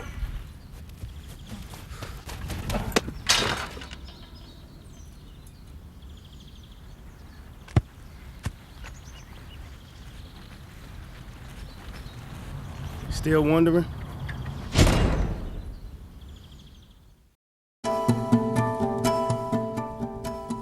Making sports history in hockey as Jackie Robinson did in baseball, Willie O'Ree of the Boston Bruins, a native of Fredericton, New Brunswick, is the first Negro to play in the National Hockey League. Willie, Barack Obama's election, what do you think it could do as far as helping diversify the NHL even further? Well, I just think it's just tremendous. First of all, to have a black man in the White House, and not only United States and Canada have been watching, but everybody from all over the world. And I think that the diversity program, I think there's going to be more kids now that yes, we can. I mean, there's going to be boys and girls that can come out and they're going to say, I can do anything that I set my mind to do. here's a man that's, you know, is an African American and is the president of the United States. I mean, it's a great thing, and I'm just happy that I'm alive to have watched this and be a part of what's going on.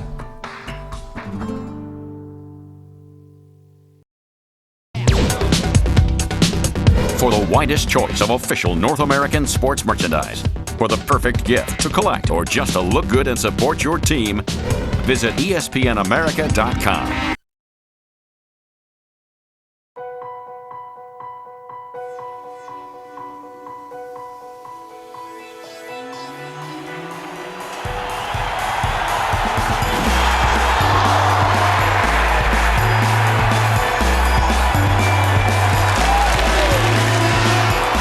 ESPN Classic, where passion makes the difference between the good and the great.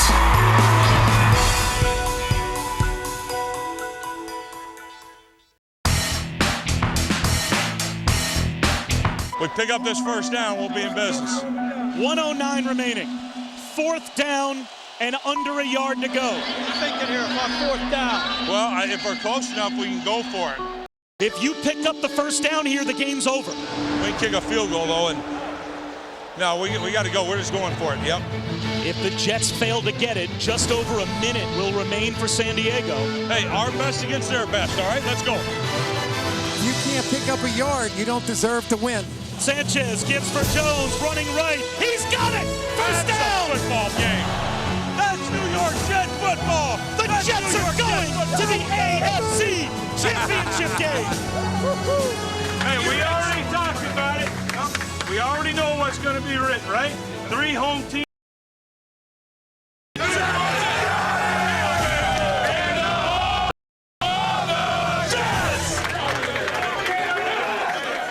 That's some great stuff right there. One of the biggest wins in the history of the franchise.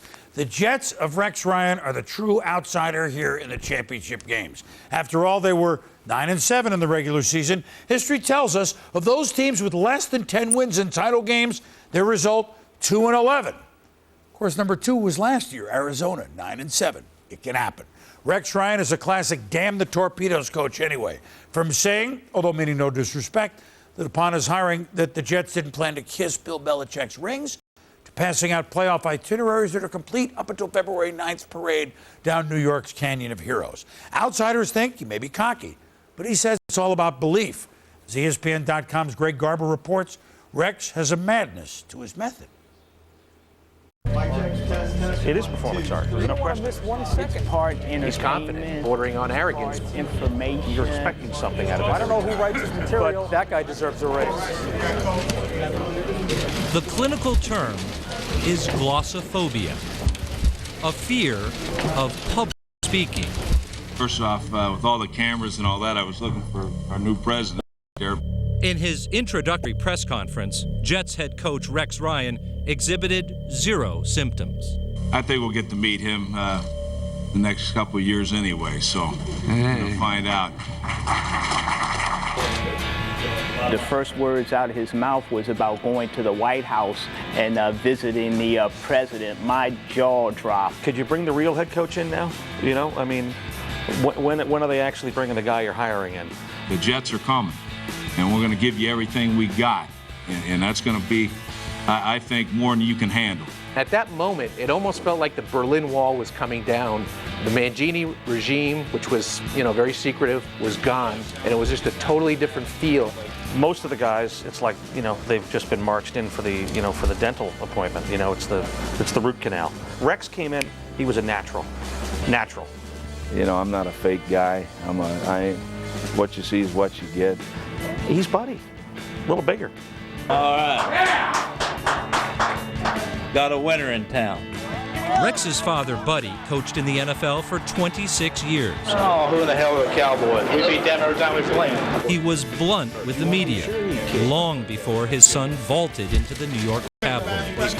Sound bites into your tape recorder, and you're writing down all these notes, and you know, bing, you know, back page headlines. It is fun to ruffle some feathers. Boy, I hate the Steelers. I respect them. I do hate them. It says here that New England's pretty good. Any questions? I've walked over tougher guys going to a fight than Shannon Crowder. Not every press conference had a laugh track. Following a loss to the Falcons in Week 15, conceded the Jets season was over, or so he thought.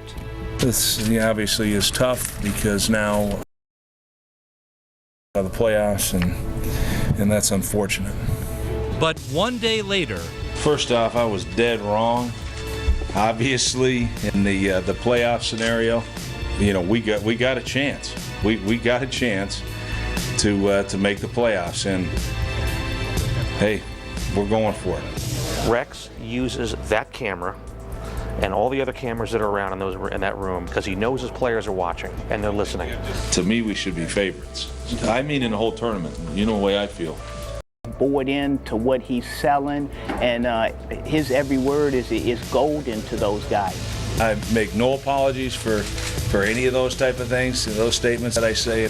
I'm just, if that's been positive, then that's great. Oh, yeah. Well, he's refreshing. Jets haven't been in a lot of playoff games, believe me, I know. Do you believe that if Rex wins today, he'll have the most wins of any postseason coach? By the way, Weeb Eubank, for you youngsters, important games in the history of pro football. There you go. 58 Colts, 68 Jets. Just thought we would throw that out. But Sal, back to the issue at hand, Rex and the JETS Jets. Well, last night he was not Boomer, and I'm told what he told the team is, listen, stick to the team concept, stick to how we got here and what we do, and we will be successful in this football game, Susie. Well, Jim Caldwell tells us his final message won't be lofty or complicated. Every Wednesday, he delivers 3 words to his team and asks them to carry that through the game. So he'll go back to those 3 words. Caldwell won't reveal the 3 words, but talking to enough players, they are passion, poise, and confidence. Chris, Caldwell uncharacteristically gave a fiery speech earlier this week. That should carry over too. Sure should, Susie. Thank you. And what's interesting, Coach Tom, is that whoever wins this, their first-year head coach, Caldwell, Rex Ryan. They'll be only the 5th ever to coach in a Super Bowl. Don McCafferty, 1970 Colts. Your coach, Red Miller, 1977 Broncos. George Seifert, 89. Bill Callahan with the Jets on Ryan's staff, 02 Raiders. Which of these two will handle this spot better if you could choose one? I think it's going to be Jim Caldwell because the expectations for the Indianapolis Colts were at this point. I think if you talk to them about their season, it was all about going to the Super Bowl. I think that no matter what, a surprise for them. Well, I don't think there's any question of surprise, but I'll tell you, humility is not on his resume. There's no question about it. But in saying that, that's okay, because it doesn't matter what I think or you think or the media think. It matters what his team thinks. And his team believes in everything he's saying right now. They believe they're the best team in the playoffs. Yeah. On Weeb Eubank's staff that upset the Colts in 68. All right. So, Mark Sanchez, what kind of gameplay threw more passes last week, as you suggested? What kind of game plan do you have with Mark Sanchez today if you're the Jets? Well, you know, I don't think you can put a rope on him. You can't harness him too much. You got to let him play football. You got a running game. You take the running game, you expand it into the play-action passing game. You use some bootlegs, you use some nakeds, get him out of the pocket a little bit. This kid has come a long way. 1 interception last 4 games. That's a heck of an improvement over the first 14. Oh, God. I think you mirror last week. Very careful at the beginning of the game. Don't be afraid to punt the football. I think he's going to have to put up 21 points. Minus some kick return. He's got to score a legitimate 21 points against a pretty darn good Indianapolis Colts defense. You know, good with the yes, he is on the move. On the move there, and that means Freeney and Mathis become big-time players. They are anyway. Yes. Keeping him in, they can make a decision early. If not, those are the touchdowns to Keller, right off the boot. We'll see. Well, can he do something that no other rookie quarterback has done in a championship game? The first 3. Sean King, the Bucs almost won that game 6-5. Ben Roethlisberger, of course, they had that great season, lost to the Patriots, and Joe Flacco won those 2 road games last year before they lost to the Steelers. And if he wins, he's going to be Peyton Manning. And here, other than perhaps win. Top 10 plays, Peyton. It was 110 degrees in Arizona. Who cared? Reggie Wayne, touchdown. Dallas Clark, touchdown. Manning, bonjour, Pierre Garçon. 53 yards. The Colts destroyed Arizona. Remember that early in the year? 31-10. Week 11 in Baltimore. Manning to Dallas Clark. How good was his pass and catch? 17-50. The Colts won a close game. Yikes. Play 8. To Austin Collie. It's a first down. It gave him 50,000 yards for his career. Fastest ever to get there. Week 5 at Tennessee. 4th and 1. Naturally throwing. Naturally completing to Reggie Wayne. 343 touchdown passes. 3rd all-time passing for Tarkenton, but not done. Austin Collie makes the move. What? He's in the end zone. 5 straight 300-yard games to start this season for Peyton. Play 6, week 14 against the Broncos. Not 1, not 2, not 3, not... He had 4 touchdown passes, and the Colts won the record 22nd straight regular season game, 28-16. Week 12 against Houston, down 17-0. 3 scores for Manning. 1 to Garçon, 1 to Wayne, and 1 to Dallas Clark. Wayne and Clark, 100 catch guys, 35-27 comeback win Colts. Week 15 at Jacksonville. This is a really good game, Thursday night. 5.5 minutes to go. Out of the Batcave, Reggie Wayne, stately Wayne Manor, 35-31 the Colts. 3rd team in history to start 14-0. They won 23 straight. Last week, tied at 3 at the 2-minute mark. Collie, 10-3. Ball back. 3 seconds to go to Wayne. Those 2 scores in the last 2 minutes changed to 3. 20-3 was over. Week 2, Monday night. Colts trail at Dolphins. To Pierre Garçon, the little bubble. And bubble burst for Miami. 48 yards, the Colts win 27-23. But the one we remember, Coach Belichick went for it, 4th and 2. He was afraid of this. Wherever it was going to happen on the field, it happened here. Manning to Wade. Touchdown. Yikes. He can do all that, and he's not done. Daily News headline today. Manning and the Colts. Well, speaking of tail of the tape. Mort, Chris, Key, AFC, what do you got? All right, Boomer, here it is, the tell of the tape, and I guess I forgot my elevator shoes here, but let's go Jets and Colts. Who has the better offense? You got to go with Peyton Manning and Indy's offense. He's played the last 10 years. I'm going to stay right there, Christopher Carter and the Colts. I think when you look at the quarterback position, that's an obvious. But the system overall, they've been in the same system for years now, and they run it pretty well. The Jets have a young quarterback. They have a young quarterback. I also say watch out for Brad Smith today over the Jets. I think we'll see a little bit more wildcat, a little more trickeration there with offensive coordinator Brian Schottenheimer. Who has the better defense? Well, number 1 in the National Football League. It's not about this game. Anytime the Jets defense is on the field, you got to take the Jets defense against any opposition. Got to go with the Jets, the number 1 defense. They do so many things more, mixing coverages up, mixing blitzes up. I think that they have a chance to get after Manning. Yeah, but Larry Coyer, the Colts defense coordinator in his first year, has mixed it up, and they are fast, and they get off blocks in a hurry. All right, who has the best special teams? I'm going to go with the Jets. The reason why, they go into this game with confidence. Anytime you have a return against a team earlier in the season, you play them again, you go in knowing, man, if we get on our blocks, we got a guy that can take it to the house. I'm going to go special teams with the Jets. I think when you look at the last game against the Colts, a long kick. All right, what about coaching? I'm going with Caldwell. The reason why is because the coaching connection between him and the quarterback, Peyton Manning. That's the position he coached before he was head coach.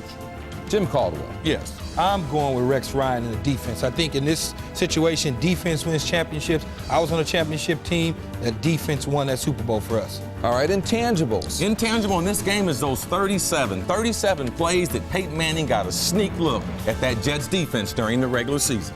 You know what? I just think it's overall intangibles in terms of what the coaching staff is bringing to the table for the New York Jets. I look forward to this game. Here's an intangible. The winner goes to the Super Bowl. We'll be back. Coming up, a heavyweight matchup in the NFC. Let's just play together and good things happen. TJ and the coach break down the Saints and Vikings in our Tale of the Tape. And Drew Brees, you're going to be going to Miami, baby! That's right! Early in the season, 3 of today's teams made an appearance on Undefeated Idol.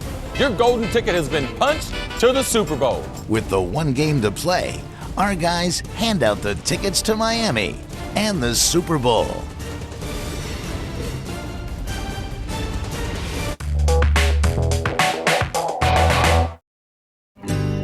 out there. We're on the air. It's hockey night tonight.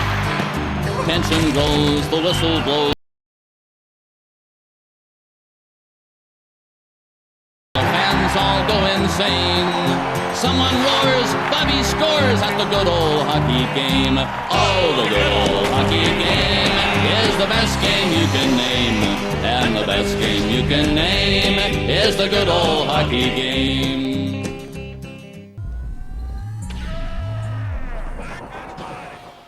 Y'all keep doing what you're doing, all right? Let's just play together, and good things happen. Let's go. Score on 3. 1, 2, 3. Score. First and goal, Vikings. Damn, Steven, what they got you in for? 387. Hand off Adrian. And he walks into the end zone untouched. Way to hand it off.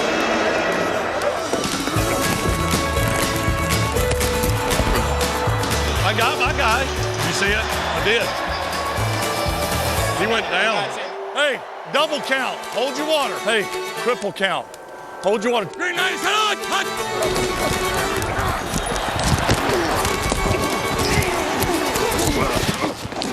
I got drilled on that last play right in the head.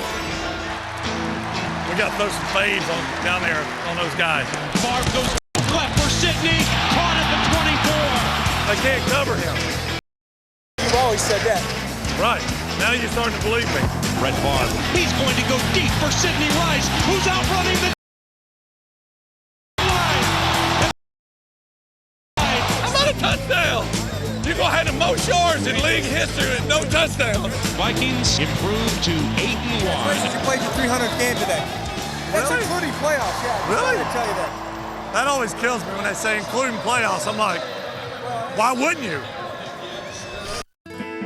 Watch the very best live sports action online with the new and improved espn360.com. Get access to over 1,000 NHL.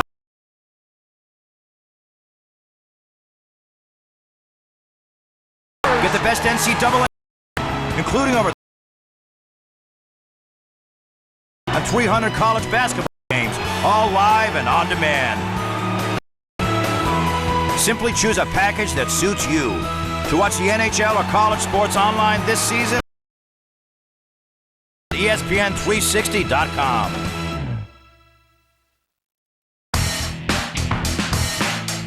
Down. Have won 3 MVP.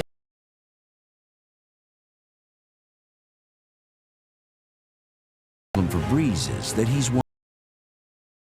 Few quarterbacks have played so well for so long without reaching the Super Bowl. All he has to do now to get there is deliver the biggest win in his franchise's history. In the building where that other guy happened to win a Super Bowl. Well, today's Minneapolis Star Tribune.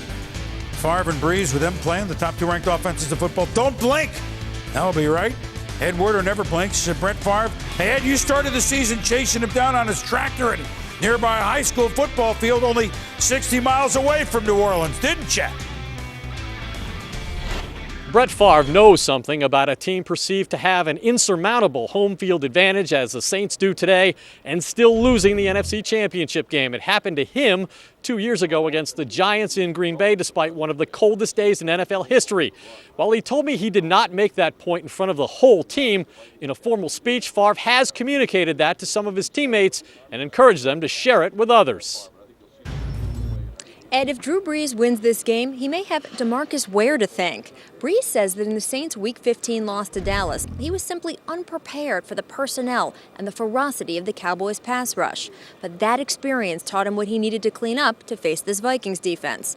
As for Coach Sean Payton, well, Boomer, he went back even further with his film study. Sitting on his desk this week were cut-ups of Brett Favre plays going back more than 12 years. Well, that's a lot of stuff, Rachel. A lot of Brett Favre plays in 12 years. Key, Chris, look, we all marvel in the way Brett Favre and the way Drew Brees play quarterback. Who has a bigger day, if we could say that? Who will have a bigger day today, Chris? Well, Boom, growing up, I believe in the Easter Bunny, the fairy godmother, the Tooth Fairy, and also Santa Claus. And I have to believe in the Brett Favre fairy tale. You would have to buy in. 40 years old and off the farm with the rival in the game that he wanted to be back in the Mississippi Delta. 4. you know, I believe in Drew Breezy, as we like to call him. I think that in this type of situation, he has to seize this moment. Sean Payton, he can't allow this to happen, Boom, because if it happens, then there's going to be some noise about, like your Philadelphia Eagles. I'm just saying, getting to the championship games and not Can he win the big one and not just regular season? Win the big one. Both Sean Payton and Drew Brees. You know what's interesting? We want to throw this out there. 21 different Saints have scored a point this year. Oh, yeah. I mean, that's just for reference. Minnesota, 12 of them. The Jets, 13. The Colts, 12. Will a 22nd guy score with Drew Brees today? I don't know. And that's very good. Rachel pointed that out. I was thinking about Sean going back and looking at tape on Brett, not from 20 years ago, but just from this year and they struggled in. Interesting to see. Well, Adam, Tom, NFC tail of the tape. All right. So let's go to the tail of the tape. Tom, who's got the better offense? In football, most accurate quarterback in the history of this game, I think, in Drew Brees, and he's got Reggie Bush at 100%. I think they're going to be impossible to stop. Tommy, I agree with you. Just too many weapons. He gets the ball to too many people, and he's playing great football right now as Drew Brees. Adrian Peterson's due for a 100-yard game, though hasn't had one in 8 games. Who's got the better defense? Minnesota Vikings, built from the front back. When you think about the Williams brothers, Jared Allen, Ray Edwards, I think that's going to be the key. How much pressure can they bring to bear on Drew Brees? Well, the front 7 of the Vikings, no question, that's better. But I tell you, the secondary of the Saints is better, so it's kind of a toss-up for me. Saints defense has scored 8 touchdowns this year, good. Coach. 8 defense. Who's got the better special teams? Tommy? I can't believe I'm saying this. Ryan Longwell, the field goal kicker of the Vikings, makes the difference. I'm going to make Harvin and Bush a wash. Give me a field goal kicker who can put it through the goalpost. Right, you got to eliminate those 2 guys. Do not punt the football to them. So, I mean, I'm going to say it's even, in my opinion. Last year, Reggie Bush had 2 returns for a touchdown against the Vikings. Who's got the better coach? I think that Sean Payton's creativity, unlike any other coach in this league, when he's got everybody healthy, and that's the key right now, everybody healthy, maybe except Jeremy Shockey. It's one thing to have weapons, but it's another thing to be able to use them. He's using them very well. He deploys people into the secondary. He gets an outstanding job, really. Both coaches went to Eastern Illinois, Coach. How about that? Who's got the intangible advantage in this game, Tom? New Orleans, the Dome. They're playing in their dome. 43 years they've been doing this down there. They're going to get it right today. They've never played an NFC Championship game in the Dome. It's going to be loud there today, Boom. Well, loud, the decibel level of a jet flyover, not New York Jet, is 140. They estimate this might be about 130. Yikes. That's an X factor. That's an X, Y, and Z factor. Chris, what about an X factor in either game? What do you got? All right, Boom. I'm going with Chad Greenway. A rare 3-down linebacker in the leaves the football field. Underrated as a tackler, plays everything excellent. Hey guys, this guy created 6 turnovers this year, 3 INTs and 3 fumbles. CC, my X factor is Garrett Hartley. That's right.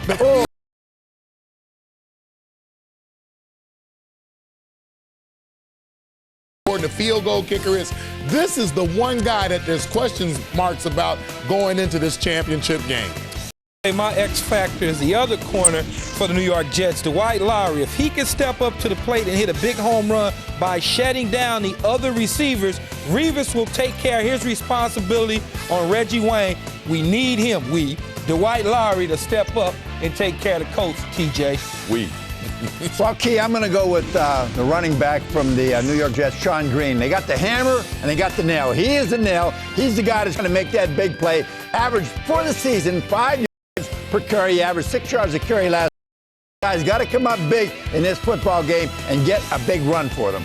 Well, I don't get much right these days, but last week my X factor was Gary Brackett, and boy, he was right on picks, but also shutting down quickly that Ravens running game. I got Gary Brackett again on the top-ranked rushing team in football, the Jets. Can Brackett lead that quick goal defense at home? Well, who will go to Super Bowl 44? There are all the balls there. There's a ball made out with his name. Which of the 2 of the 4 will be correct? You're looking at all of them right now. We'll be back to pick the AFC. Man, this is ever to qualify for a PBA major championship. PBA top of the hour. But we're our gang back to pick some football. You are watching Sunday NFL Countdown, presented by IBM.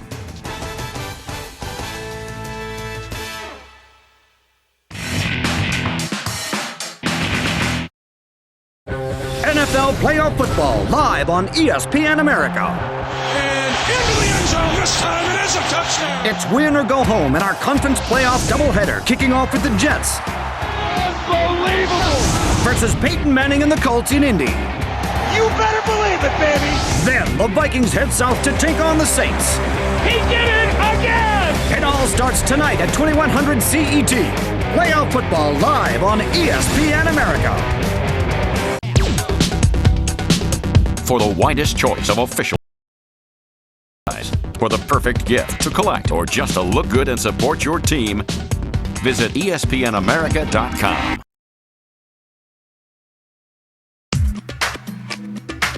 This historic pick, first time ever the Chicago Blackhawks have had the first pick, and we proudly select Patrick Kane. Patrick Kane.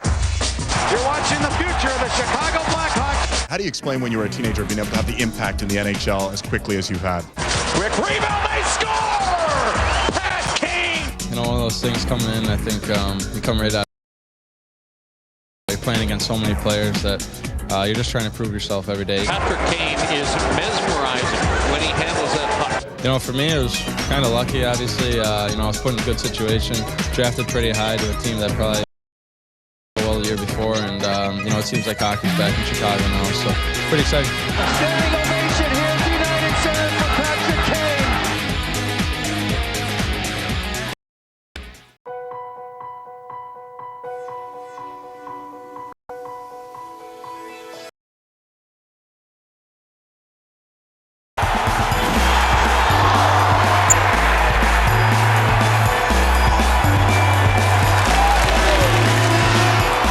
ESPN Classic, where passion makes the difference between the good and the great.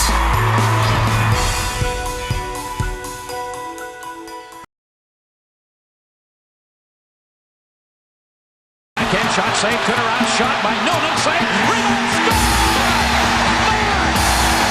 Moreeeee! From a personal standpoint, of all the things you accomplished, what are you most proud of? You know, it's so hard to say. I mean, we play this game to win. That's why we play it. It's over! The Rangers win the cup!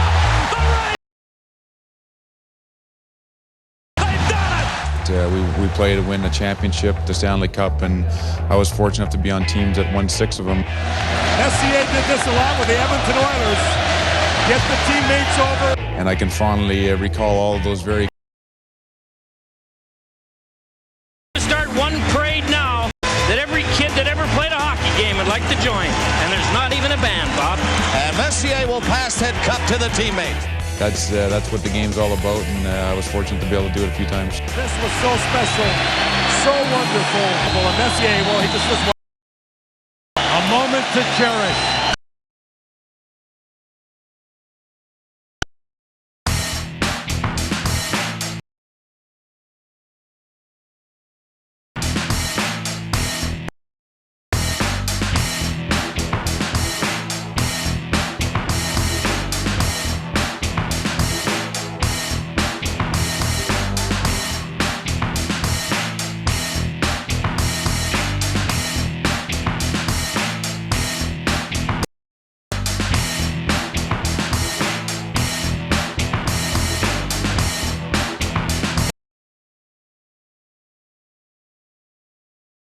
Jets out there in the drum, beating the drum, stretching.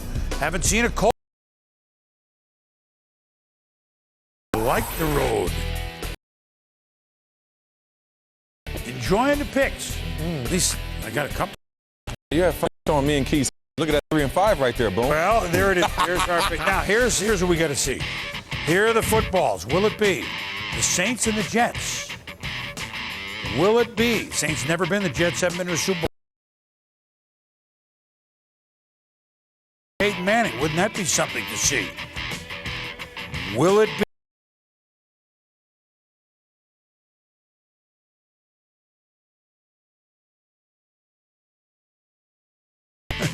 Brett Favre's most recent teams. Yeah. Better, they're being alert in Wisconsin if that happened. That's for sure. Jets, Colts. AFC game is first. 21-13 Colts and Jets. All advice: conserve your energy. Mark Sanchez 4 hours ahead of time. Jets already out on the field. Just conserve your energy. Wait for the game. Oh, so when Peyton Manning does that during the regular season, he doesn't do that. I'm gonna steal from you. I'm going with defense. 16-13 Jets. Jets. I will steal from you. 21-17 Jets. Enough said. Ditto. 21-17 Jets. Well, 20 points is the magic mark, but goes the Colts' way. 24-13. Jets. And if that score sounds familiar, you know.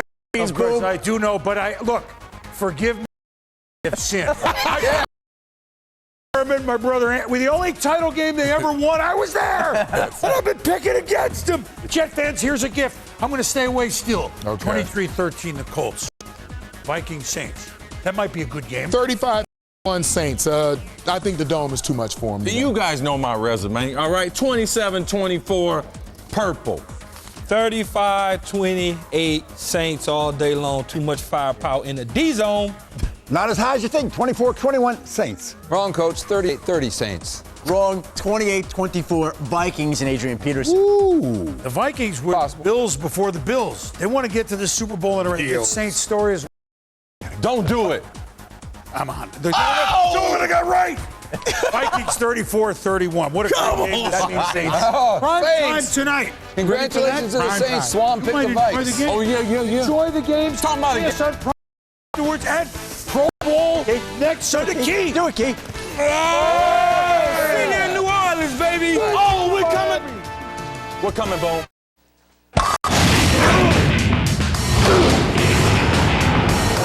ESPN America, your home for the NFL. Like father, like son? Maybe. I don't pay too much attention, and I know I'll have a chance to make a name for myself. Plus, a father's biggest challenge. Don't worry so much about them, I don't worry about me much. He texts us every single morning when he wakes up. Let's hope we win this one. Football families. Today on NFL Films Presents.